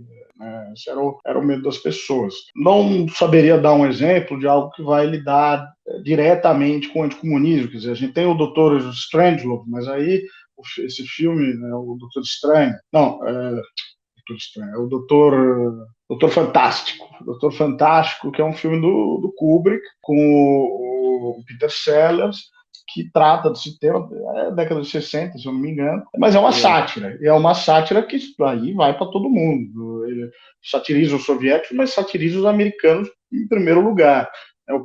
Esse personagem que se leva esse nome, Doutor Fantástico, em inglês é Strangelove, ele, na verdade, é um cientista nazista que os americanos levaram para os Estados Unidos, e o cara não consegue se controlar, o braço dele fica levantando, ele tenta baixar, o cara não consegue se controlar. É uma crítica mordaz aos Estados Unidos. O Kubrick conseguia ainda fazer isso, porque ele sendo um cineasta britânico, filme... Se eu não me engano, o filme é britânico, o Peter Sellers é um ator britânico, então eles ainda tinham uma certa liberdade para criticar os Estados Unidos assim, tão diretamente numa mega produção. Agora, sem dúvida, tem esse elemento de colocar a União Soviética ali como essa grande ameaça. Era o clima da época. A gente, para pegar um filme que eu lembro, que trata em parte sobre o tema, é o Goldfinger do 007, é o terceiro filme do 007, e o plano do vilão é estourar bombas atômicas no Fort Knox para impedir que o ouro dos Estados Unidos seja acessado e, portanto, valorizar o ouro que ele tinha. É um plano bem maluco, mas esse é o plano. Os vilões desse filme são coreanos. Quer dizer, ele usa, isso nem fica muito claro no filme, mas os funcionários dele, os minions dele, né, aquelas personagens sem nomes que ficam lá só fazendo os guardinhas genéricos, ou o pessoal, o trabalhador genérico ali do grande vilão, eles são coreanos. E o guarda-costas dele é um coreano que é uma representação absolutamente racista de um coreano. Ele é um armáriozinho, assim, o Ojob. Ele é famoso que ele jogava um chapéu e o chapéu quebrava o pescoço das pessoas. É uma loucura, mas enfim. Ele é um coreano, assim, troncudo. Ele não fala uma palavra, ele parece um animal, porque ele não fala, ele grunhe. O personagem só grunha. Enfim, mas é como era representado. E o 007, se a gente for analisar, dá para traçar toda uma história da Guerra Fria e do pós-Guerra Fria através do 007. Por que eles usavam os coreanos? Porque a gente está falando da década de 60. Já é um período de coexistência pacífica, em que as relações com a União Soviética estavam melhores. Então, todos os vilões que nos livros do 007 eram soviéticos, passaram a ser, nos filmes do 007, o Dr. No, que é um chinês. O próprio Goldfinger, ele era uma personagem soviética no original, no livro. No filme, ele se torna um agente da Spectre, que é uma agência que não é nem soviética, nem é uma coisa que paira ali. Frequentemente eles tentam jogar a União Soviética contra os Estados Unidos. Quer dizer, a União Soviética raramente é representada nos filmes como o vilão principal. Quem assistiu os filmes antigos tem o general soviético da KGB que fala ao telefone com o cara do MI6, é o Gogol. Tem o espião que me amava, que é uma agente soviética, com quem o 007 se relaciona. Ele retrata esse período da coexistência pacífica e elege outros vilões. Vão ser os coreanos, vão ser os chineses, vai ser essa organização terceira, mas é claro, tem todo um pano de fundo do que está acontecendo na Guerra Fria naquele momento. E no pós-Guerra Fria também. Aí depois que os russos já eram o GoldenEye, eles podem ser apresentados como os vilões mesmo, e não tem problema. E o último filme é uma tragédia. Eu não quero nem falar que eu fui no cinema para passar raiva. E vira também essa chavinha pro terror, né? A guerra ao terror, assim, também. Então, agora o inimigo de Hollywood preferidos são os árabes, né? Tá ligado? Que todo árabe é terrorista, todo árabe vai explodir bomba e tal. Mas os russos estão voltando com toda a força. Agora, né? Mas você comentou aí dessas outras representações, e aí a Melina mandou outra pergunta que é: como que é a representação da União Soviética na cultura pop ou não pop, fora do Ocidente, assim, né? Fora dessa lógica hollywoodiana, né? Assim, em filmes, então, por exemplo, da China, né? De outros países aí que tem indústria cultural forte também. Se tem anticomunismo também, na China acho que não, né? Por questões meio óbvias, assim. Mas, ou não. Como que é essa representação aí? Vai depender muito da situação. Como eu falei, né, o 007 é um exemplo de como isso muda ao longo do tempo. Eles adaptam a obra para o que interessa no momento. O 007 já é um filme inglês, né? A produtora era inglesa, até hoje os donos são de um estúdio lá da Inglaterra. Agora, os ingleses sempre tiveram uma russofobia e um antissovietismo feroz. O próprio Hitchcock tem que é inglês, tem uns filmes super anticomunistas passados na Guerra Fria, também de espionagem e tal. Então, os ingleses não se salvam muito nesse aspecto. Agora, países que têm uma relação melhor, naturalmente tendem a ter uma representação melhor e uma abertura melhor até. Enfim, aqui na União Soviética eram muito populares os filmes de Bollywood. A União Soviética sempre teve uma relação próxima com a Índia, então foi sempre muito, muito popular. Como o Brasil é um país de terceiro mundo, aqui a primeira novela, a primeira série a passar na União Soviética, na TV soviética estrangeira, foi Escravizaura. E na década de 90 e 2000, foi uma abertura enorme pelas novelas brasileiras. No geral, no terceiro mundo, existe uma representação, né, menos contaminada. Ainda assim, a China, quando teve o período de cisma assim, soviético, representava os russos como vilões a partir ali de 60. Só que aí não é o vilão comunista, é o vilão revisionista, outra camada ali. Mas, no geral, esse clima de Guerra Fria, ele acaba contaminando, como eu falei, como a gente discutiu da série do Locke lá, acaba contaminando a própria percepção que se tem. Então, quer falar de Rússia, quer que o público tenha uma identificação imediata, ele está tratando de Rússia. Você tem que fazer botar um cara bebendo, você tem que botar um cara mal, frio, uma mulher linda, mais fria. Né? Tem todos esses estereótipos. São poucos os filmes que não vão tentar se utilizar desses arquétipos. Eu conheço poucas obras que falem da Rússia de maneira não tão estereotipada. Um exemplo curioso é o The Americans, que é uma série americana, falando sobre espiões soviéticos na década de 80, que, claro, se acaba resvalando de um jeito ou de outro, mas, no geral, eles tratam... As personagens principais são espiões soviéticos e são tratados com humanidade, que já é um diferencial, porque, às vezes, a maioria das vezes, você retira até a humanidade dessas personagens. E só para conectar com aquilo que você falou no começo, a gente discutindo o movimento negro nos Estados Unidos, os Black Panthers, tem uma personagem muito interessante do The Americans, que é um negro que colabora com o serviço soviético. Por quê? Porque havia essa identificação no movimento negro americano com a esquerda. A Angela Davis foi presa. Angela Davis, na União Soviética, houve toda uma campanha de liberdade para Angela Davis. Até hoje, se você falar para alguém na Rússia, Svobodou Angela Davis, liberdade para Angela Davis, a pessoa reconhece o slogan, que era algo recorrente aqui no dia a dia das pessoas. Então, essa é uma série que apresenta essas coisas que não são muito comentadas, geralmente. Essa identificação do movimento negro com o movimento comunista, e os russos são tratados com maior humanidade, né, como pessoas com seus problemas, com suas questões, mas, enfim, como pessoa.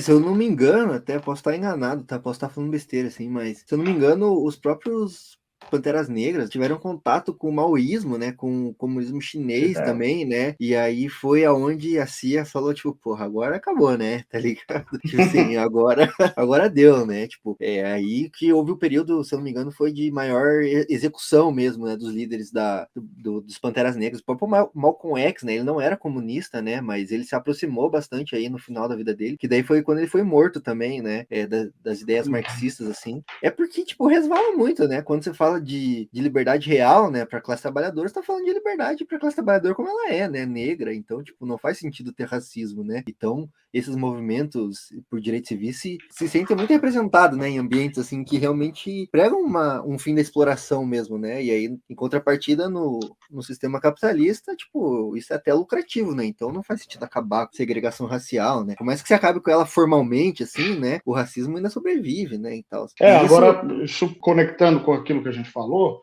justamente, por que ocorre na década de 60 esse recuo e as liberdades civis são garantidas?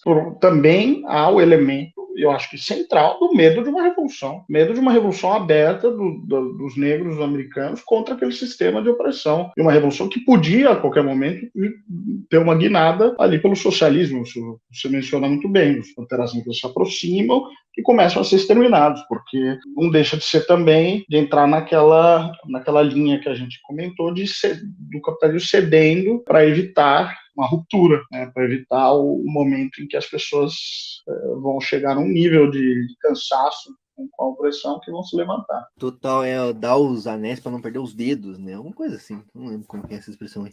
Mas enfim. Dá os anéis, né? Mas enfim, e aí tem várias representações, né? Dentro da Marvel aí, a gente tem aí a Viúva Negra, mais recentemente aí, que o vilão ele é um soviético aí, que treina garotinhas para ser sensuais e exterminar alvos políticos, assim, né? E ele cria uma rede de meninas que sofreram lavagem cerebral, assim, e tal. Tem uma cena que eu nunca esqueço, eu falei até com o Orcs aí, né, quando a gente falou de soft power, que é do soldado, eu não sei se era um soldado russo em Cuba, ou se era um soldado cubano mesmo, mas quando eles vão para Cuba ali, né, que os pais da Viúva Negra eram espiões soviéticos infiltrados nos Estados Unidos, e aí eles fogem para Cuba, e aí as criancinhas não querem ir e tal, e aí um dos soldados, tipo, dá um tapão na menininha, assim, na criancinha. Porque os comunistas são maus, entendeu? Eles batem em criancinhas, assim, tá ligado? Só por isso, assim, sabe?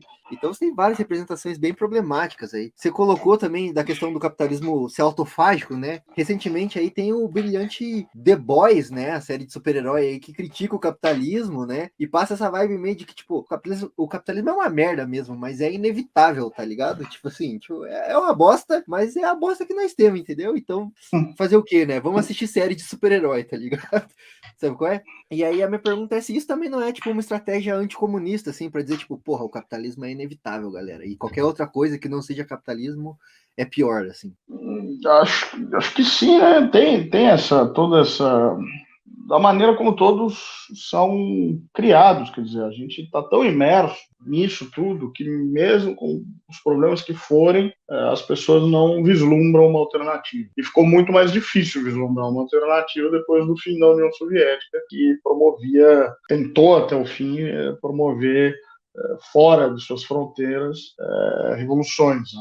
A China optou por não se envolver nesse tipo de questão, que acabou, enfim, aí é outra discussão, acabou sendo um ralo financeiro ali para a União Soviética. E quando a gente cresce, né, a gente já falou de quantas séries que estão, né, das mais assistidas, e todas elas têm algum elemento ali. Quando a gente cresce submerso nisso, a gente não consegue vislumbrar uma alternativa. E o capitalismo é aquilo que eu já falei algumas vezes. Ele tem essa habilidade de sutilmente tratar dos próprios problemas, mas na maior parte das vezes, sem tocar no cerne da questão. Os problemas estão aí, mas nunca eles vão procurar a raiz desses problemas. A raiz é outra, é a corrupção, é a criminalidade, são as pessoas que são ruins. A natureza humana, né, que eles gostam de falar. A natureza humana. São ruins por natureza. Ou, como querem os ancapistões aí, né, tipo, os anarcocapitalistas aí, tipo, são os maus capitalistas que são os problemas, não é o capitalismo, são as pessoas que gerem o capitalismo que são assim, tipo, tomando um cu, né? Mas, e aí, a minha última pergunta para fechar, então, amarrar tudo, esse bloco, muita gente fala, por exemplo, assim, quando a gente vê filmes críticos ao capitalismo, por exemplo, né? Ou críticos à opressão de gênero, de raça, qualquer que seja, assim, a galera fala sobre filmes com ideologia, né? Tipo assim, é um filme de ideologia de esquerda aí, tá ligado? Por que muita gente não enxerga esse mesmo processo de ideologia nos filmes, quando eles não criticam o capitalismo, quando eles reforçam o capitalismo, ou quando eles não criticam nada, assim, só são filmes sem ideologia, assim, né? Tipo assim, porque não existe filme sem ideologia, né? Mas a galera não consegue enxergar essa ideologia, assim, né? Mas essa coisa da sutileza, né? Você consegue passar as mensagens sem tratar minimamente do tema. É como a gente falou da série do Loki. Eles não mencionaram a União Soviética, imagina, em nenhum momento. Não mencionaram. Você não precisa tratar propriamente do tema para falar sobre. Aliás, algumas das melhores obras são aquelas que não falam do tema, mas estão falando. Algumas são mais óbvias. Aí o George Orwell, a Revolução dos Bichos, a Animal Farm, é óbvio do que ele está falando. Ele usa personagens ali que são... Cada um representa uma classe ou uma personagem histórica, e é óbvio do que ele está falando. Outras são extremamente sutis. Extremamente sutis. Em um filme aí passado no futuro, na ficção científica, ou um filme de fantasia, vai trazer mensagens que estão tratando do nosso dia a dia. Então não tenham essa ingenuidade de achar que os filmes da Marvel não estão tratando de política. Os filmes da Marvel estão tratando o personagem lá do Downey Jr. é um industrial do setor de armamentos, pelo amor de Deus. Setor de defesa nos Estados Unidos da América. Eles nem estão escondendo muito. Então é claro que eles estão tratando. É claro que eles estão tratando de política. A outra, como você mencionou, é uma vítima de um sistema cruel soviético que desumanizava menininhas para se tornarem assassinas. Eles não estão tratando de política? É sério isso? Claro que estão, enfim. Não, e o Homem de Ferro que você cita aí, desculpa te cortar, mas o Homem de Ferro que você cita aí é claramente o Elon Musk, entendeu?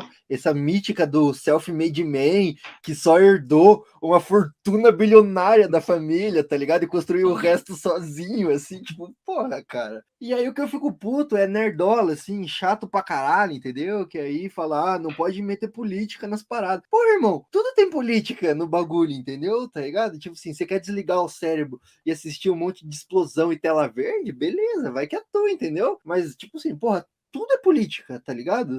Mas o cara não prestou atenção, né? Se ele não viu política, ele simplesmente não prestou atenção. O Batman é um homem rico que resolve tomar a rédea nas próprias mãos e fazer justiça ali, justiça que ele considera justa. É obviamente política. É uma cidade cheia de criminosos, criminalidade, não sei o quê. Obviamente, todos esses temas são políticos. Não é à toa que o Super-Homem se tornou esse símbolo dos Estados Unidos. Ele é um símbolo da liberdade americana. Todos eles, Capitão América. A gente tem que ser. A pessoa não está prestando atenção, ou não está querendo prestar atenção, se ela me diz uma coisa dessa. Né? Realmente é foda. E eu fico meio puto, assim, porque, tipo assim, mano, se fuder, entendeu? Tipo, não tem uma parada que não seja política ideológica, entendeu? Mas se não tiver hominho se batendo ali, tiver uma parada mais profunda, daí aí é política pro nerdola médio, assim. E pensar que nerd já foi sinônimo de inteligente, né? Isso que é foda. Mas... Então eu vou seguir para o meu bloco aqui de considerações finais, voltando para algumas perguntas também um pouco mais teóricas, né? A gente deu vários exemplos aí práticos de cultura pop e tal, e aí fazer algumas perguntas. Você já foi respondendo algumas delas no decorrer, né, da sua fala aí ao longo desse episódio, mas eu queria reforçar só algumas delas. A primeira delas é se existe anticomunismo de esquerda, assim, né? Porque muita gente enxerga como comunismo ou socialismo e esquerda como se fosse a mesma coisa, né? Mas não é, né? Claro que existe, a gente estava comentando lá no início, da diferença entre o socialismo revolucionário e o socialismo reformista. E a gente tem outras correntes, a gente tem corrente anarquista, a gente tem, enfim, social-democracia, a esquerda é um espectro amplo, os comunistas são parte desse espectro. E é evidente que os comunistas também sofrem críticas, e algumas fundadas, outras absolutamente infundadas, outras calcadas em mitos anticomunistas, por parte de gente de esquerda. Né? Isso aí é evidente. A social-democracia tem como alvo favorito deles os comunistas. Né? De modo que sim, É claro que existe anticomunismo de esquerda, e existe inclusive produção audiovisual. George Orwell, a gente estava comentando George Orwell se considerava um socialista. Ele se considerava um socialista, lutou na Guerra Civil Espanhola pelos republicanos, né, e dedica boa parte da obra dele ao anticomunismo, e um anticomunismo bastante explícito, e, na minha opinião, de pouca qualidade. Apesar do sucesso que essas obras têm, em 1984, eu considero como ficção científica bastante limitado. Se a gente quiser pensar em ficção científica mais ou menos até no mesmo período anterior, um pouco, com uma proposta semelhante, o Aldous Huxley, eu acho que foi muito mais feliz em Admirável Mundo Novo, em criar um mundo possível. É assustadoramente parecido com o nosso mundo, o mundo que ele cria de pessoas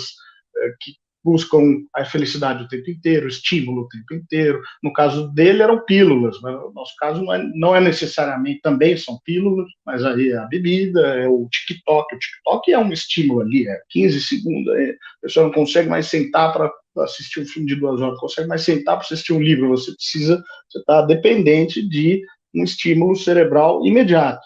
A gente não consegue mais parar, né? Se o telefone acabar a bateria, é um desespero. É uma sociedade bastante semelhante àquela que o Aldous Huxley escreve. Enquanto o George Orwell já faz uma obra muito diferente, muito improvável. A sociedade do 1984 é uma sociedade muito improvável. Ela nem é o que a União Soviética foi, nem parecido com o que a União Soviética foi, e nunca se tornará. Esses sistemas de repressão, e ele estava se referindo ao sistema soviético, principalmente, mas eles tendem a ser muito mais sutis. E, nesse aspecto, o capitalismo ele vai nos colocar num sistema de opressão, e já nos coloca no sistema de opressão, de uma maneira muito mais eficiente, sem que a gente perceba. A gente já vive uma distopia e a gente não percebeu ainda. E a gente acaba se autogerindo dentro dessa distopia, né? A gente gosta de estar dela e muita gente defende ela mesmo se fodendo pra caralho, né? Só fazer um parênteses que eu lembrei agora que eu ia falar. Que tem essa pira aí do 1984 até, do George Orwell, até receber um financiamento aí paralelo da CIA, né? E eu nunca fui atrás de também, tipo, nunca me interessou, né? Identificar se realmente ele recebeu ou não, né? Tem gente que aponta também a Hannah Arendt, né? Tipo, antes de se mudar para os Estados Unidos, depois de se mudar para os Estados Unidos, como a obra dela muda, né? Tipo assim, se torna muito mais anticomunista nesse processo, assim. E esses dois são grandes propagandistas, né? Assim, de anticomunismo, né? Tanto o Orwell quanto a Hannah Arendt aí viraram símbolos de propaganda anticomunista, né? Eu não sei se é verdade realmente, tipo assim, não fui pesquisar para saber se o Orwell recebeu Tem todo um estudo, principalmente em relação aos acadêmicos. Who paid the paper, the paper, ou the paper? Eu achava que era paper, depois da edição, enfim. É um estudo que fala justamente sobre esse financiamento, que é fato. O da Hannah Arendt é fato, e que o George Orwell contribuiu com o Serviço de Segurança Britânico, eu sei que ele contribuiu. Ele denunciou membros do Partido Comunista que tinham sido colegas dele na atividade que ele tinha antes, né, da década de 30, ele denunciou pessoas para o governo britânico como membros escondidos do Partido Comunista. Então, daí quando pra mim, pelo menos, o 1984, não, o Animal Farm, né, que é o Revolução dos Bichos, né, que foi traduzido por um time aí pro português, foi uma das primeiras paradas que eu li, assim, tipo, de ler mesmo, assim, sabe, de pegar um livro pra ler, assim, foi um professor meu que me emprestou até, e foi uma das paradas que me despertou até, assim, esse senso de leitura, né, de o leitor que há em mim, assim, olha que poético. E aí, foi uma das primeiras paradas que eu li, mas depois que você percebe tudo isso, assim, realmente, tipo, você vê que é um folheto, né, de propaganda, assim, né? Não é um livro muito simples, muito, né, uma fábula, praticamente. Cada personagem representa uma coisa. Agora, ele tem uma história curiosa, justamente esse nome que veio para o Brasil, é que ele veio para o Brasil nas mãos de uma organização de ultradireita que fazia propaganda anticomunista abertamente, e é por isso que ele é traduzido a Revolução dos Bichos, porque eles queriam que aquilo fosse associado à revolução, como algo ruim, a revolução como algo ruim. Então eles traduziram como a Revolução dos Bichos. Inclusive a última edição, no Brasil, pela Companhia das Letras, optaram por traduzir como a Fazenda dos Animais.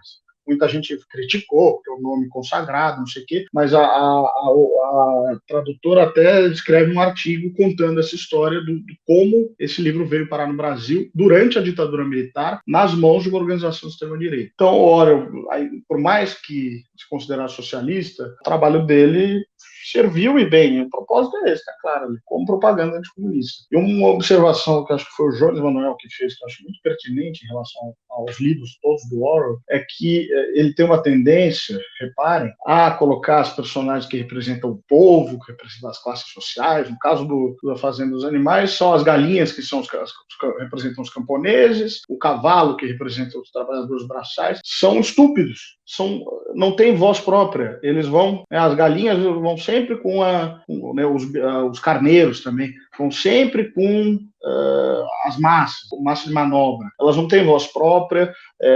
Os trabalhadores das classes mais baixas do 1984 são meio selvagens, são estúpidos. Então existe um pouco essa pegada aristocrática no George Orwell, que é bem problemática, para não ficar apenas na crítica superficial. Caralho, realmente não tinha pegado isso aí, realmente é foda. E essa pira aí da ultradireita, traduziu o George Orwell, não sabia mesmo, cara. Me lembrou até um certo candidato aí, terceiro lugar na eleição presidencial do Brasil aqui, que se prega de centro, né? Mas é usado por bolsonaristas, assim, suas falas, né? Tá ligado? Tipo assim, né? Não vou falar o nome, né? Me preservar também, né? Mas enfim, vocês sabem do que eu tô falando aí, né, galera? E aí, aproveitando que eu falei disso, sim, eu queria fazer então uma pergunta dupla pra encerrar. O anticomunismo, ele é o pai do antipetismo? Você já respondeu isso aí, mas eu queria trazer de volta essa pergunta, assim. E se sim, por que muita gente da esquerda até que vê problemas com o capitalismo, tá ligado? E abraça o anticomunismo, por que isso é perigoso para esse chamado campo progressista, assim, né? Porque tá perseguindo o PT agora, né? E aí, qual que é o próximo alvo deles aí, né? Porque a gente viu que a experiência bolsonarista, assim, que todo mundo que não segue a cartilha da extrema-direita é comunista, né? Tá ligado? É claro que o antipetismo tem muitos elementos semelhantes na forma como é feito em relação ao anticomunismo, e não apenas na forma. O tempo inteiro a gente vê o Lula sendo associado ao comunismo, o PT, claro, naquela mais vulgar das análises, não é nem análise, aqueles slogans daquela direita ensandecida, mas associam ao comunismo e se utiliza de toda essa carga da Guerra Fria para promover o antipetismo. E isso desde sempre. Eu lembro da primeira eleição do Lula, de gente falando, até na minha família falando, mas o seu apartamento, vai ter que dividir o seu apartamento, vai ter que dividir o seu carro, o mendigo da esquina vai morar na sua casa, coisas assim, que servem um duplo propósito de anticomunismo, porque não é assim que as coisas funcionam no comunismo, não é o mendigo não vai morar na tua casa, e também de antipetismo. Então, uma coisa alimenta a outra, tem lógicas muito semelhantes e um eco aí da Guerra Fria inegável. Tristemente, às vezes, pessoas ligadas ao que a gente chamado, acho um nome ruim, meu chamado, setor progressista, às vezes ecoam propaganda anticomunista também. Mas é nosso papel sentar, conversar, principalmente com essas pessoas que, a princípio, teriam uma abertura maior, para a gente, enfim, eliminar, né? Nenhum de nós na esquerda tem a se beneficiar com esse tipo de propaganda. Toda propaganda voltada contra a esquerda, ela bebe na fonte do anticomunismo, sem dúvida nenhuma, no formato, no conteúdo, na vulgarização dos conceitos, enfim, nas notícias falsas. Tudo isso tem um precedente que foi essa guerra cultural, essa guerra ideológica que se travou aí ao longo do século XX. Excelente, realmente, né? Muita gente da esquerda reproduz, né? Mas a partir do momento que a extrema-direita sobe ao poder, assim, né? Não tem muita distinção, assim, entre social-democrata, né? Tá ligado? Tipo assim, vai todo mundo pro paredão, né? Junto, assim. Então, ninguém tem nada a ganhar mesmo, assim, né? Com esse anticomunismo, assim. Sendo que a gente devia ser antissistêmico, né? Por natureza, assim. Tipo, o nosso problema é o capitalismo, né? Tá ligado? É ele que fode realmente a humanidade, né? E o planeta também, né? Eu gosto do Krenak, quando ele fala que o capitalismo é uma máquina de moer mundo, né? Não só moer gente, né? Mas ele vai acabar com o planeta, tá ligado? Mas, Rodrigo, é isso, cara. Eu vou abrir de novo o espaço aqui para você dar teus recados aí, falar do teu curso no Classe Esquerda, falar aí onde a galera te acha nas redes sociais também, quem quiser te seguir, ver teu conteúdo aí. Fica à vontade, esse é o espaço para você aí. Muito brevemente, quem não conhecer meu trabalho, quer procurar minhas redes sociais, eu estou no Twitter no @RIANHEZ, @Rianhes, que é onde eu falo mais de política, falo mais de história, que é propriamente a minha área, né, história da União Soviética. Eu estou no Instagram no @GuiaRússia, tem no Twitter também, mas mais ativo no Instagram. O @GuiaRússia já é uma página na qual eu dedicava a minha atividade no setor de turismo. Então lá eu falo mais de cultura russa, de viagens, de museus, enfim, paisagens, menos. Não vou dizer que é apolítico, né? Nada é apolítico. Estava falando outro dia no Instagram da morte do Gorbachev, enfim, e faço discussões lá, mas é mais voltado para o turismo mesmo. E turismo na Rússia não tem como ser apolítico. Em lugar nenhum tem, mas na Rússia menos ainda. E é isso. Quem se interessou, quem gostou do nosso conteúdo aqui, eu estou com essa aula mais profunda, que, apesar de ser uma aula introdutória, claro que eu trato os temas com maior profundidade de história da União Soviética, pelo Classe Esquerda, uma plataforma de cursos. É uma aula que, se vocês olharem nas outras plataformas, o trecho está muito bom, porque eu já falei, são coisa de 20 horas aí de conteúdo por um valor, acho que está menos de R$80, acho que 79, se não me engano, por todas as aulas. Né? Tem muita plataforma que cobraria isso por aula, né? São todas as aulas, 20 horas de conteúdo por esse preço. Então, se vocês se interessarem, por favor, se inscrevam. Tem uma lista bibliográfica lá, com indicações de leitura, e a gente planeja fazer no futuro algumas lives para eu responder a dúvidas, enfim. De toda forma, é um curso tanto para aqueles que não tinham nenhum conhecimento de história da União Soviética, quanto para aqueles que têm algum conhecimento. A gente vai traçar todo o período desde antes da Revolução, desde 1861, da emancipação dos sérvios, até o fim da Revolução, até o fim do período soviético, em 1991. Então, também, para quem estiver interessado, agradeço muito o convite e até a próxima. Isso aí, Rodrigo. A gente que agradece aí, cara. A gente sabe que você é um cara aí muito ocupado. Você tá fazendo várias fitas na internet que eu tô vendo aí, dando entrevista e live pra caralho, né? E aí topou participar aqui do nosso humilde podcast. Então, muito obrigado, Rodrigo. E foi uma baita de uma aula também aqui, né? Então, realmente vale a pena aí o curso no Classe Esquerda. E foi um prazer ter você aqui com a gente. Espero que a audiência tenha curtido também. Se não curtiu também, acho que o Rodrigo já tá acostumado a ser xingado na internet, né? Por todos os cantos, da direita, da esquerda, tem para tudo que é gosto. Revisionista, stalinista, comunista safado para a galera da direita. Da direita. É isso aí, Rodrigo. Então, mas foi um prazer ter você aqui. Muito obrigado, Rodrigo, de novo. E é isso aí, cara. Tamo junto. Até mais. Obrigado. Até. E muito obrigado para você que acompanhou esta bagaça aqui até o final. Fiquei sozinho no final. Cadê Melina? Meu Deus. Melina teve problemas técnicos aí durante a transmissão remota aqui, essa gravação desse episódio. Mas muito obrigado a todo mundo que acompanhou mesmo, de verdade. Fico até o final. Eu achei que esse episódio ficou bem denso, né? Bem robusto, apesar de eu ter segurado as rédeas um pouco, assim, pra gente não ir tão longe também, né? Mas falando de bastante coisa, eu achei legal. Espero que você tenha gostado. Se você gostou, já deixa seu comentário aí. O que você achou? Pode xingar a gente também, não dá nada. Mas não se esquece que a gente tem um site aí no talks.com.br, onde você pode ir lá e conferir artigos de opinião, resenhas críticas, quizzes, listas, tudo que você quiser sobre cultura pop e filosofia. Dá audiência para nós lá no nosso site. Também estamos no @talks em várias redes sociais, aí Instagram, TikTok, Twitter, Facebook, tudo. Nós estamos lá fazendo conteúdinho legal para você em qualquer lugar que você quiser estar, nós estamos lá também. Esse episódio completo na íntegra e muitas outras coisas estão disponíveis no Spotify e outros também reprodutores de podcast podcast e conteúdo em áudio aí. Então, segue a gente lá, Indutalks no Spotify. E também no YouTube, né? Se você tá no Spotify agora, corre pro nosso YouTube. Se inscreve no nosso YouTube, pelo amor de Deus. youtube.com/Indutalk. Segue lá, se inscreve no canal, ativa o sininho, tá? Já vai nesse vídeo aqui, já dá like, já comenta a sua opinião. Fala assim, é comunistinha, lixo, não coloca política no meu quadrinho. Pode comentar isso aí. O importante é dar engajamento e interação pra nós aqui. Ou pode falar assim, nossa, muito bom, realmente, não tinha pensado por esse lado. Vocês abriram a minha mente, né? A gente sabe que a gente não vai fazer ninguém mudar de ideia, mas pensa assim, Star Wars, cara, é a luta contra o Império. Você tá do lado da Aliança Rebelde. Você torce pela Aliança Rebelde no filme. Você luta com guerrilheiros, meu amigo. O visual da Princesa Leia foi inspirado em guerrilheiras mexicanas, meus amigos.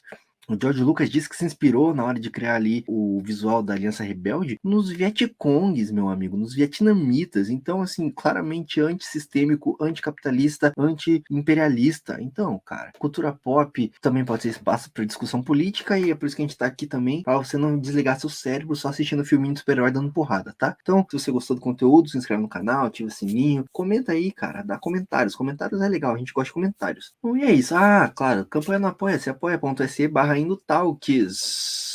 Lá você pode doar qualquer valor que você quiser pra gente melhorar esse podcast aqui, né? A gente precisa melhorar. A gente sabe que a gente precisa melhorar. A gente sabe que a gente ainda tá muito precário, muito amador. Mas pra isso a gente precisa de dinheiro, grana, money, la plata. Então, doem lá. Quem se inscrever acima de 5, tem tudo adiantado. Vídeo que vai pro YouTube, coisa que vai pro Spotify, tudo adiantado. Tudo adiantado lá com 5 a mais, tá? Se tiver mais gente ajudando, né? A gente pode pensar em recompensas melhores também, né? Mas por enquanto é isso que a gente consegue fazer. Então é isso. Falei pra caralho. Um abraço e até a próxima.